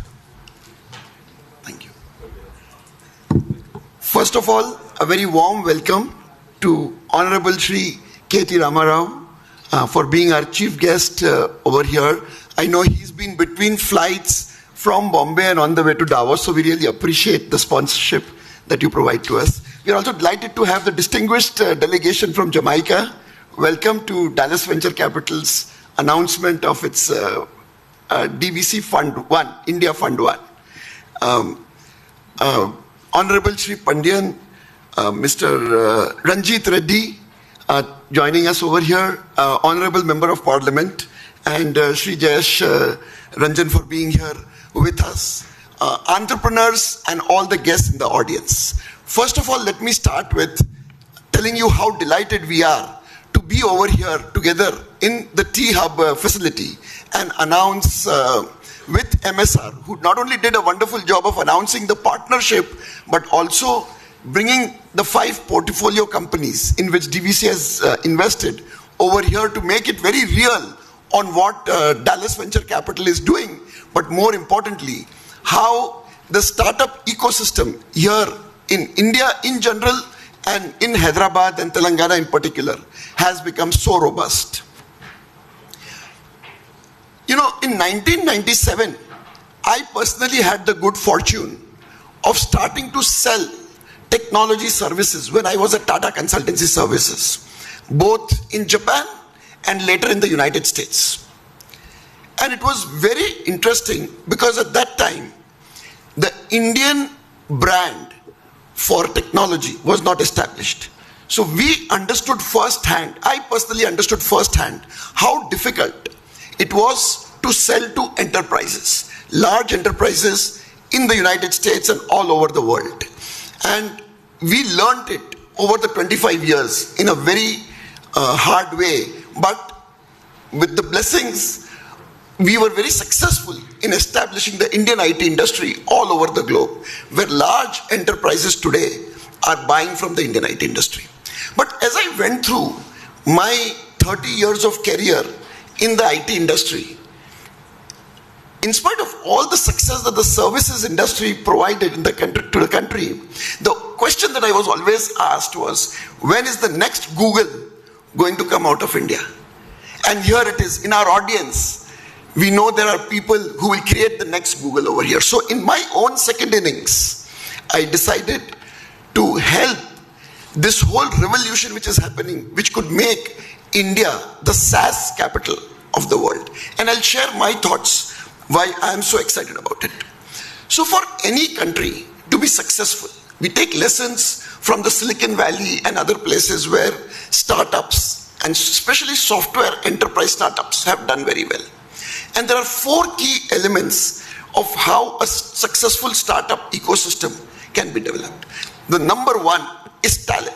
And I don't have to talk about the Indian technology talent, because now that is a given, it's an established brand. Number 2 is capital. And organizations like Dallas Venture Capital are funds which are able to cross-border bring capital not only from the United States, but from here within India as well. I always say that our parents were the fixed deposit generation. All the money that they had, they put in fixed deposits. And then we became a generation of stock market. So since 1993 and liberalization, we started investing in stock markets. Now this generation, as wealth is getting created in India, as India marches towards the multi-trillion-dollar economy, people are willing to make investments in more risky ventures like venture capital, where although there is risk, but the reward is much higher. The third aspect, which is of key importance, is the ecosystem that gets developed. IITs, various technology institutions, but most importantly, sitting here, the example of how the government has been promoting. I have had the privilege of hearing Mr. Ramarao himself traveling to Davos over here, promoting all of this. The T-Hub is a very great example of his creation, where the whole ecosystem of encouraging young entrepreneurs to be able to take that risky step, but at the same time helping them, hand-holding them, mentoring them through various accelerators, hubs, connectors, and all of the other enablement that the government can provide in terms of ease of doing business is now available in India. I wish we had that when the Indian IT industry was growing, but entrepreneurs sitting here, you are very lucky that you have that overall ecosystem developed to help you. So I talked about talent, I talked about capital, and I talked about the ecosystem. The fourth thing, especially for enterprise software startups, that is very important, is having buyers here in India. And with our developing economy, today large enterprises here in India are both adopting technology. As a country, we did very well in the initial years in what is called as B2C. You know, the Flipkarts and Paytms and all of that were consumer startups.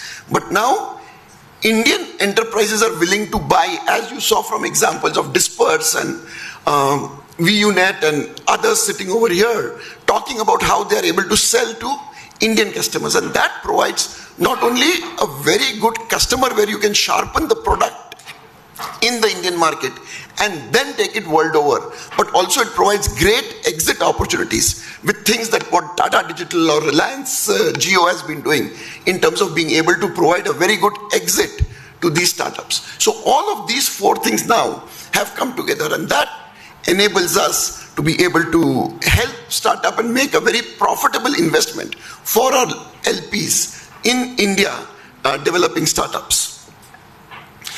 The opportunity for India is extremely high, and through launching of this fund of Dallas Venture Capital, we believe that we are here purely for the entrepreneurs. And I talk about 4 C's of how Dallas Venture Capital India Fund will help local entrepreneurs becoming successful. The first C is capital, which every venture fund brings. The second C is counsel, the mentorship that MSR talked about.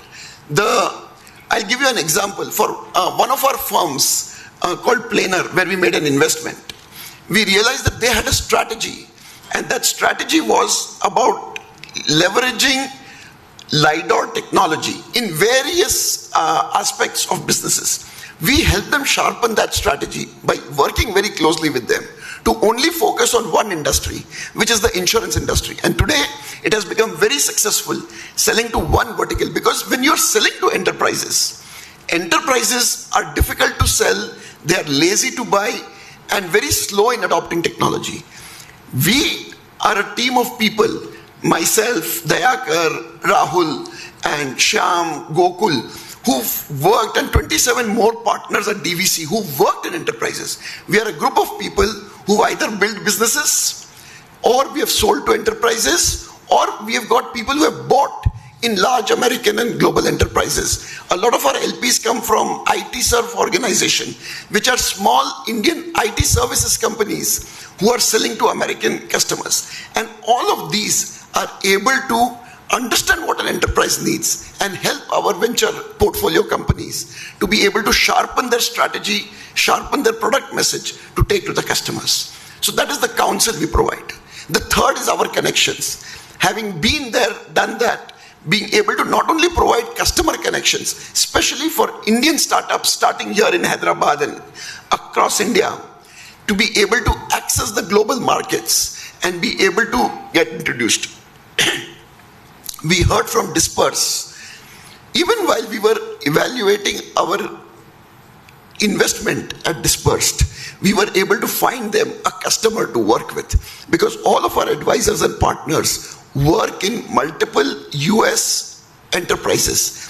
And when we look at a company, we not only evaluate it from a team, traction, and talent perspective, but we also connect them to 1 or 2 American enterprises and see what our advisors about some of these companies. And guess what? If they like, they not only give us a green signal and good input to invest, but they also provide a platform for those companies to be able to sell to those very enterprises. And Disperse is a very good example of having done that. So the 3 C's were about counsel, in control of his or her business and make a success out of it, because our job is to the entrepreneurs successful. So that is what DVC Advantage is about, and that is why we feel we are a very unique venture fund which are here for entrepreneurs done by builders of businesses, sellers and buyers at enterprises. And we feel very excited about having done 3 funds before, the last one in the US for $80 million. Thank you, Abid, for talking about how DVC can help the ecosystem and help the startup scale globally. Now I request the founder and managing director of Dallas Venture Capital to share more details about the DVC India Fund and also about the startup ecosystem with particular reference to the enterprise startup tech. That, please.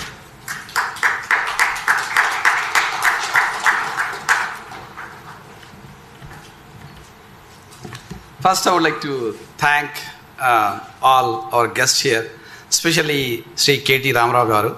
I call him Ram. He's been a good friend and also good, really, supporter of really, as you can see, T-Hub is the best example what happened to Hyderabad ecosystem.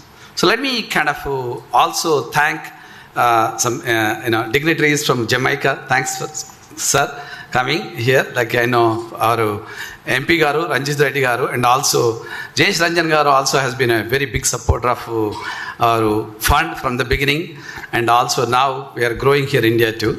Same time, MS Garu really has been wonderful in getting to know you for last few weeks here, especially right across the street, coming over here for lunch or dinner. So it's been wonderful. Thank you again, all of you coming here. I would like to kind of walk through, a few things about the, startup ecosystem actually in India. If you look at what happened last 9 years, and then also we'll talk about what Abid said, like really how DVC helps enterprise, especially companies selling to enterprise customers. But I'll talk about especially what happens in the enterprise itself. So let me kind of go through quickly. I think some of you already know. It's interesting. India last close to 10 years has close to 60,000 startup companies. Out of it are close to 6,000 got funded. As you can see, close to $136 billion funded. And one interesting thing, as Abid mentioned, especially enterprise software tech is the dominating startup world right now, pretty much. And out of this one, really, as you know, close to 108 Indian startups have become unicorns. I'm happy to tell you, I think we also have a unicorn item in Hyderabad. I think most of you know, Darwin Box. I don't know if he's here or not, Rohit. So it's good to see some of the unicorns are coming up from Hyderabad too. But one interesting number you see on the bottom here, there are close to only 10,000 investors actually, what we call angel investors in India. So 1.4 billion people country, we have only 10,000 angel investors are investing in startups. That's a very small number. If you look at in the US, there are close to 3.5 million registered angel investors out of 300 million, population. So I think it's a great opportunity for, as Abid mentioned, our parents were investing mainly in fixed deposits. We invest in stock market. Hopefully, next generation will invest in the startups. Now that's what happened in the US, right? Most of the money came from angel investors, not only giving the money, but they have provided a lot of good advice to them. So next, really, I would like to kind of talk about the comparison of really these 3 countries. I think you will see we always will be talking about mainly about these 3 countries going forward, I'm telling you. Most of other countries in Europe and all that, unfortunately, pretty much kind of stagnated, and Japan also stagnated. But if you look at these 3 countries, still startup really funding happens a lot in the US, even today, right? But you can see India, where we see the basically mobile connections and also internet penetration has grown. I think that gives a great opportunity for people to not only sell here but also sell outside. So what does this tell you really? This great really opportunity for entrepreneurs here to build that enterprise software, go to global market. Next, really, I will talk about really how much funding happened from 2020 to 21-22. If you look at, there are close to $12 billion invested from 20 to 22. Out of which, if you look at actually from 21 to 22nd, really actually went down almost 40%, right? That's what you call kind of dried up a last year capital. But it's interesting if you see enterprise software here actually increased compared to any other industry. That's what we're talking about, like going from a consumer, startups to right now enterprise startups. That's an opportunity, right? And also deep tech. A lot of companies here I have seen. Pretty sure some of you heard. I'm happy to see. Here we also have a T-Works here. There are some deep tech companies. I just saw last few weeks back. KTR Garu actually talked about like some of these satellite companies being launched here. So it's great to see like so many other technologies coming out from Hyderabad, from India. Then other things really, this is the slide really, if you look at what's happening in the overall country. So there are close to 13 billion raised enterprise software companies. But a lot of the money actually went into, you can see, Bengaluru, then after the Chennai and all that. As it's natural, because they had ecosystems, as we talked about. Zoho is one of the companies started in Chennai. You saw one of our portfolio companies here, Hippo Video, came from that. And also even Disperse, some of the employees came from Zoho. When you have a company creates a ecosystem and have really created close to $1 billion revenue company, running from Chennai and from other places within Tamil Nadu, makes a big difference for entrepreneurs. Get out from that big company and start other companies. I think we're going to see the same thing in Hyderabad. I think now we are seeing Hyderabad and Pune is becoming emerging, pretty much enterprise software places.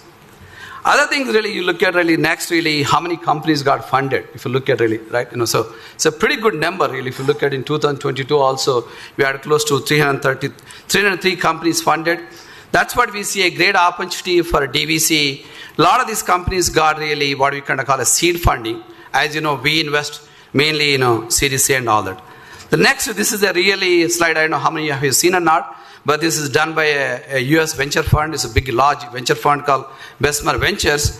They predict India will really have a 50 billion annual recurring revenue software companies by 2030. This is a huge number. I think we have seen it's already happening, where you see like a Zoho or Freshworks, some of the other companies with their annual recurring revenue growing every year. Then let me talk about like really how DVC actually journey has been. It's always been a really interesting for me. I started before not many people wanted to start a product company here. I started in 1996 actually started my first company. We had close to 150 people in Hyderabad. It was a mobile messaging software company. So I always have taken a challenge. Before, as you know, most of the people here started a lot of good IT service companies and done very well. But I always taken a little challenge. Maybe that's my nature. Same time, really, when it comes to venture in 2012, I took a challenge. Even though really in Dallas, we did not have any venture funds. And pretty much it was a pretty hard time to start a venture fund. But I took a challenge. And as you can see, really, we used to call Naya Ventures. I remember meeting KTR Garu, and he said, you should become our #1 Telangana fund. Sir, one thing I can tell you today, I'm happy to announce, you're going to announce this 350 crores fund, which is based in Hyderabad, right across the street. I'm pretty sure you remember when you came, we talked about it. So here is our journey. You can see right now, started as a small fund from friends and family, mainly our own, team's money, $7.8 million. Then it grew to $28 million. Now it's close to $130 million pretty much we have raised and invested in almost close to $50 million. The combined, these companies already raised close to, right now, $500 million companies right now. So with that, we are also able to take some exits and return to our investors. So now this, the US fund we launched last year in 2022. It's amazing, really, during COVID time, without leaving Dallas, we were actually able to raise money. People were surprised. Now we are launching in 2023 our India fund. So what do we do? You see, this is our proven thesis right now. We have learned a lot of lessons. As you know, in the Naya Venture Fund, we are investing very early stage. Then we realized really we are also investing very small amount of money. That's where we decided in 2018 we had to invest at least $2 to $5 million minimum.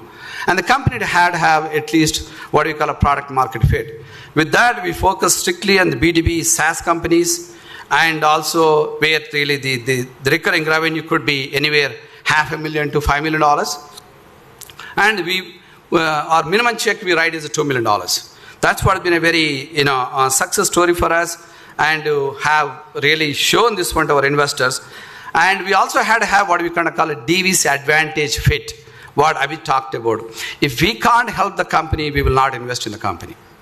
We have, as I was talking about, 4 pillars. One is really helping them in the business development, recruiting the talent, and also raising next level of capital, and also getting strategic partners.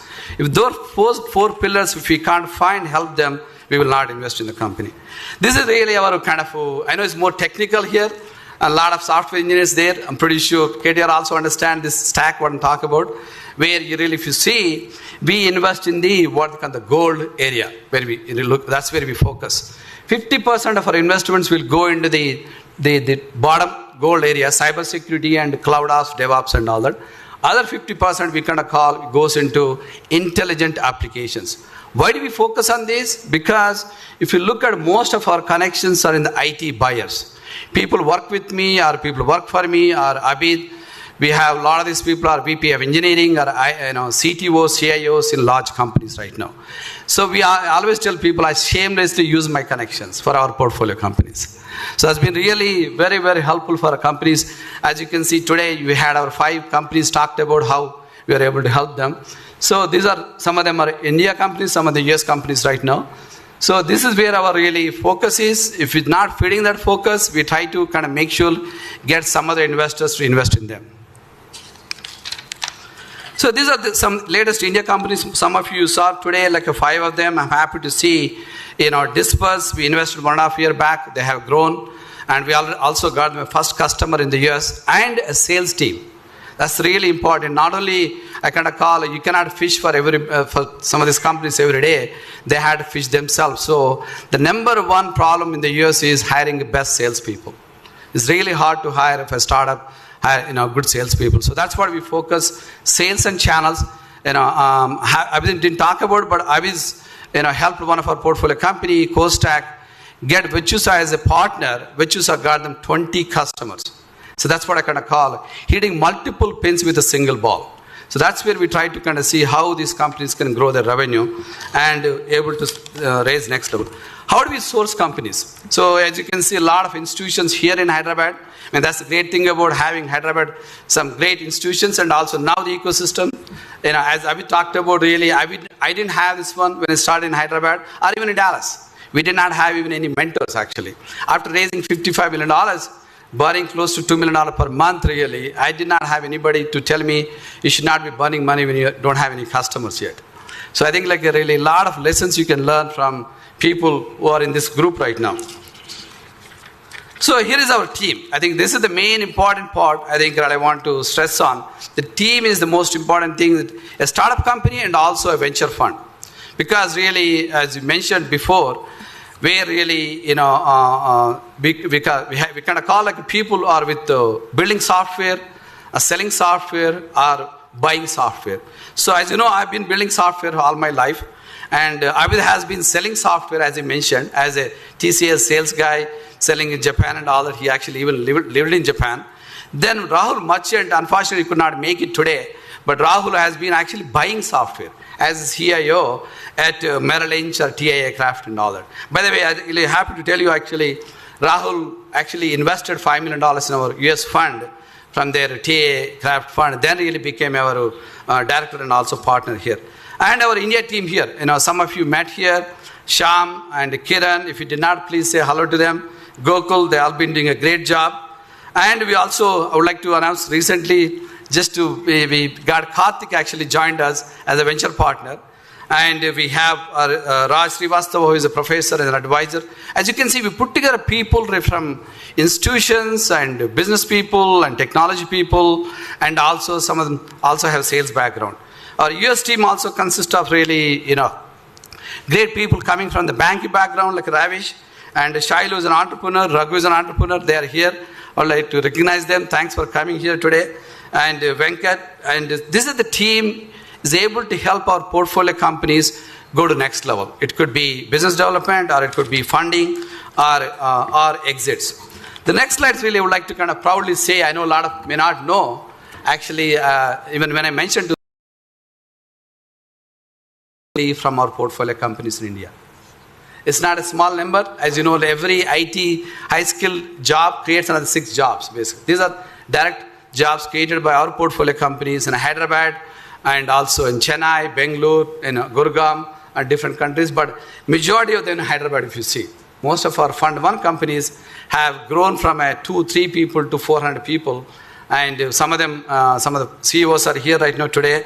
I'm happy to see their growth. And our goal is really to become a $1 billion AUM really fund, $500 million in the US, $500 million in India. So that's our goal. And creating, sir, our goal is in India, creating 25,000 jobs, these high-skilled jobs through our portfolio companies. Thank you. So last really, I think Abid already mentioned, if you look at really, these are the building blocks for any startup. You can see the government here already provided 2 things. One is having good institutions, a good talent pool, and also good government support with the T-Hub, T-Works and all that. And especially with the other really skill programs. I know TaskKids is one of the great thing happened, Telangana, having that, team helping a lot of enterprise companies able to find good talent. Task, I don't know how many of you know, but have been done very well under JSR. And 2 other things we bring here is one is the funding, and the other thing also you can see what we call a DVC advantage, which I already talked about. Thank you again, all of you. Sorry for long, really, my presentation, but really, I'm looking forward to meeting some of you if I did not meet. And at the same time, would like to make sure next time really JSR and KTR Garu will come to Dallas, and hopefully we'll announce our next fund in Dallas too. Thank you, Dayakar, for sharing the details about the DVC India Fund and what it is going to do, and how we can deepen the startup investor pool in India, and how DVC is creating an impact across India and particularly in Telangana, and how we would continue to do that, and definitely for outlining the future objectives of DVC and how we are going to create about 25,000 high impact jobs over the next couple of years, which will spawn lot many more ancillary jobs. So we look at least creating about 100,000 jobs at the minimum through our portfolio companies and through our investors, apart from all the mentoring and coaching support that we'll get across. Very happy to mention for some of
So, we will, I request our chief guest, Shri KTR Garu, to formally announce the India Fund, DVC India Fund. So, do we have?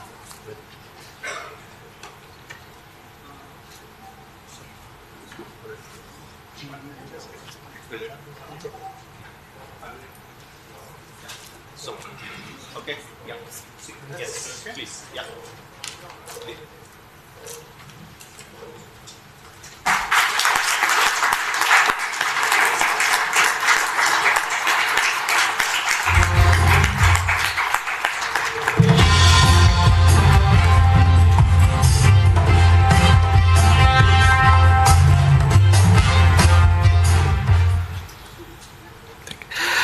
I would would now request our chief guest, Sri KTR Garu, to share a few words and his thoughts about the venture fund and DVC.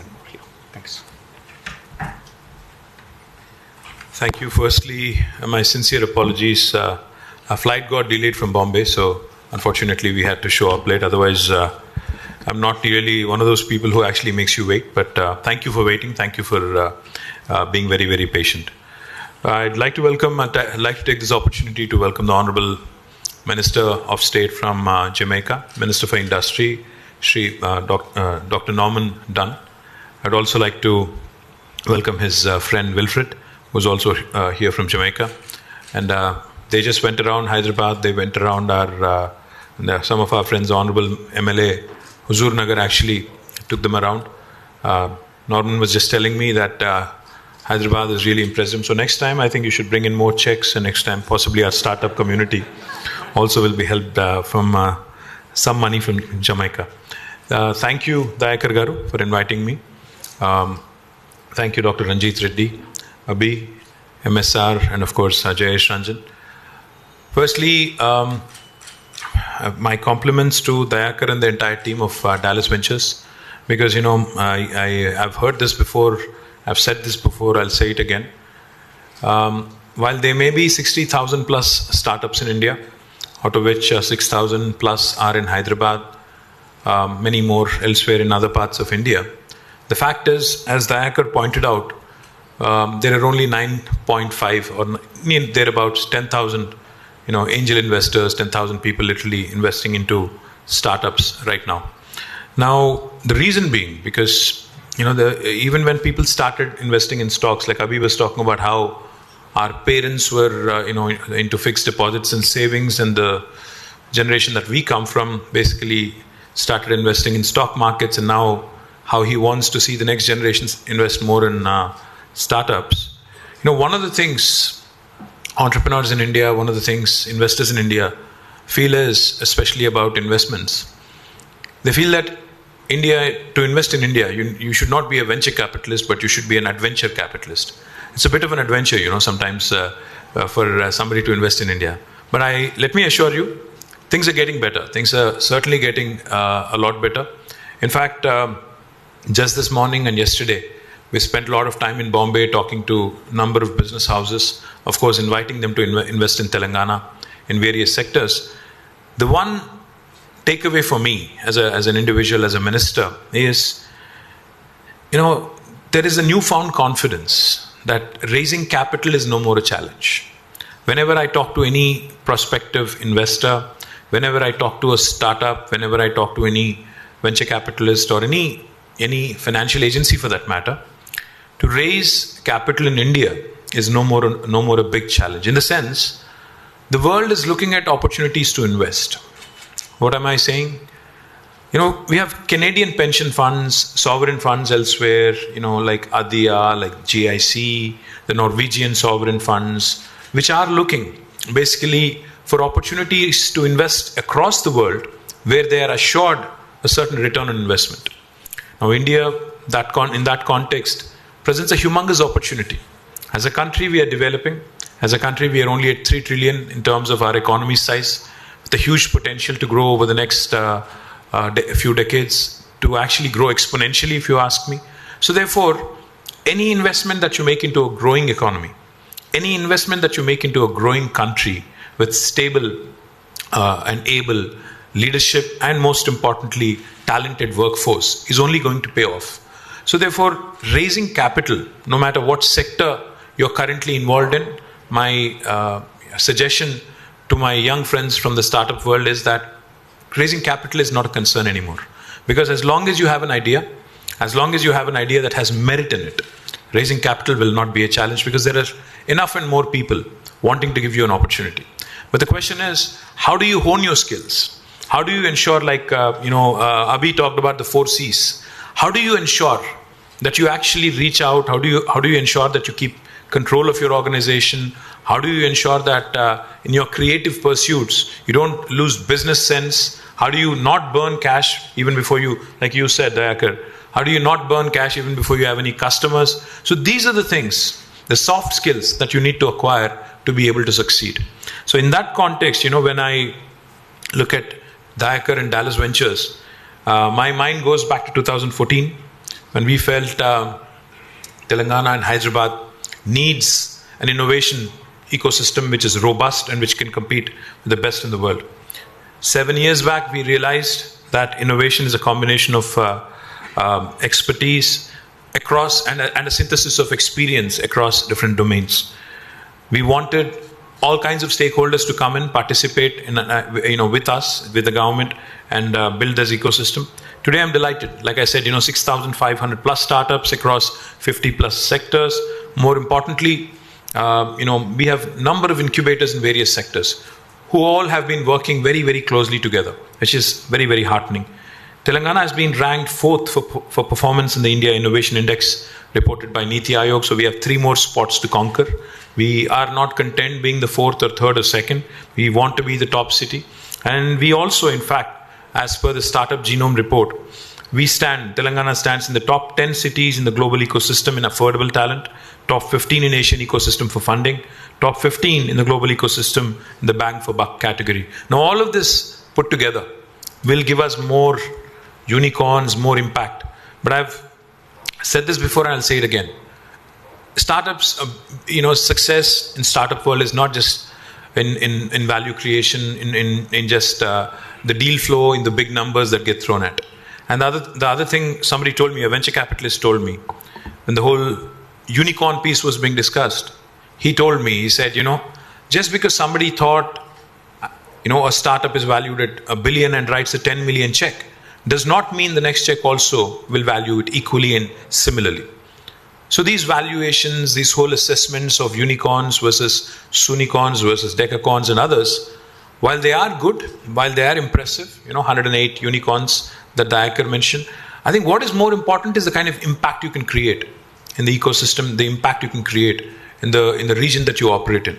For instance, from T-Hub, India's first space tech company, Skyroot, in fact, which sent out the first rocket, Vikram S, was incubated at T-Hub.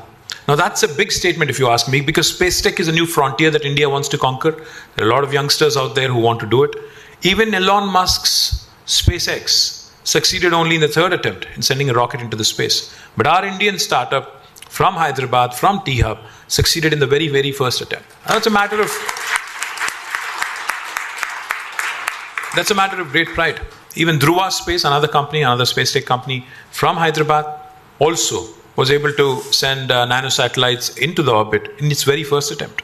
Now, this is the kind of impact I'm talking about. Now, this will open up doors for a lot of other countries, a lot of Eastern European countries, Middle Eastern countries, to send their satellites, to send their rockets to the Indian startups who can then launch them into the space and orbits. So this is the sort of impact I'm talking about. They are not unicorns yet.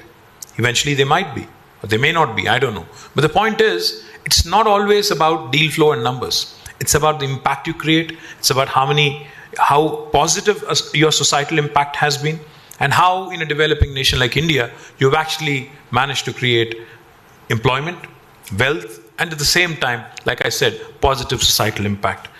I will just close by congratulating Dayakar, because 350 crores is certainly a very, very decent ticket size. And I'm hopeful, like you said, you want to build a 1 billion fund is what you said, Tech Enterprise Fund. And I do hope and believe and pray that we'll get more than 75-80% of that 1 billion eventually to Hyderabad and Telangana, because we don't have very many VC friends right now who can kind of open their purse strings and help the startup community here.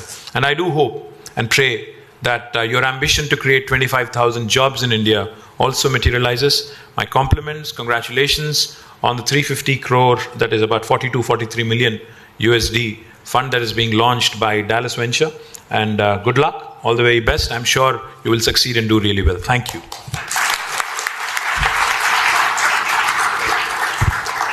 Thank you, sir, for first reinforcing the fact that capital is not a problem, and that's huge encouragement for all the startups. And then also reinforcing the fact that it is the impact and not the valuations that one should chase And it's a very important message for all the very young entrepreneurs, young startups over here. And definitely we do promise that we have our heart in Telangana, and there'll be a chunk of stuff coming down to Telangana. We already have invested one company, and we would look forward to doing more investments over here.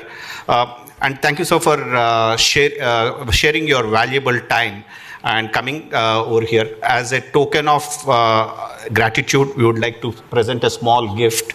I would request Sri Karthik Polsani, our venture partner, and Sri Gokul Dikshit, partner in the India Fund, to come across and share us. I have it. Yeah. Gokul, please. All three. That's okay. I would request Sudhir. Yeah. Okay. We have it for everybody, sir. Okay. So we have request. Yeah. Gokul to give it to our friend and guest from Jamaica, Sri Aman.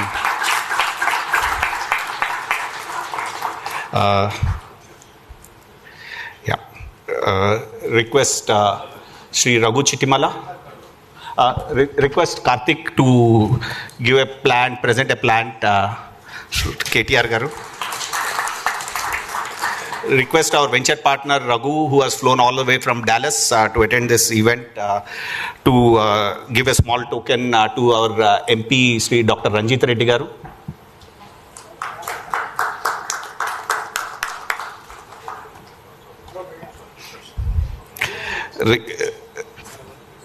Give anything, just that's fine. Request Sudhir to give a small token of appreciation to Sri Jayesh.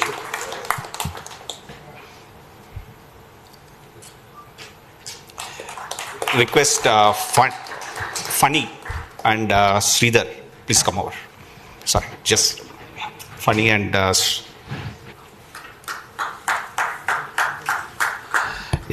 Funny to give a small token of gratitude to Sri MSR Garu.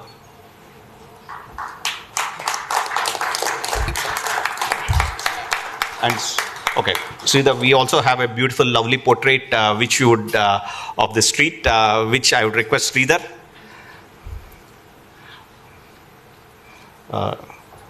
to give it to Sri, our chief guest KTR Garu. Wow.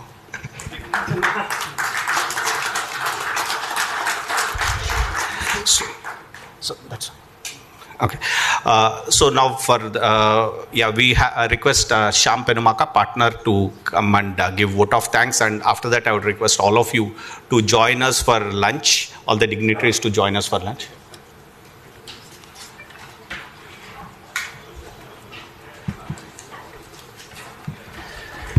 Thank you all. I would like to thank Honorable Minister Sri K.T. Ramarao Garu to come over and give his wonderful message here.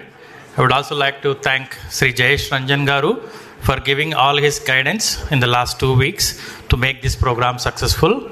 I also would like to thank Sri MSR Garu for all the partnership opportunity with the T-Hub.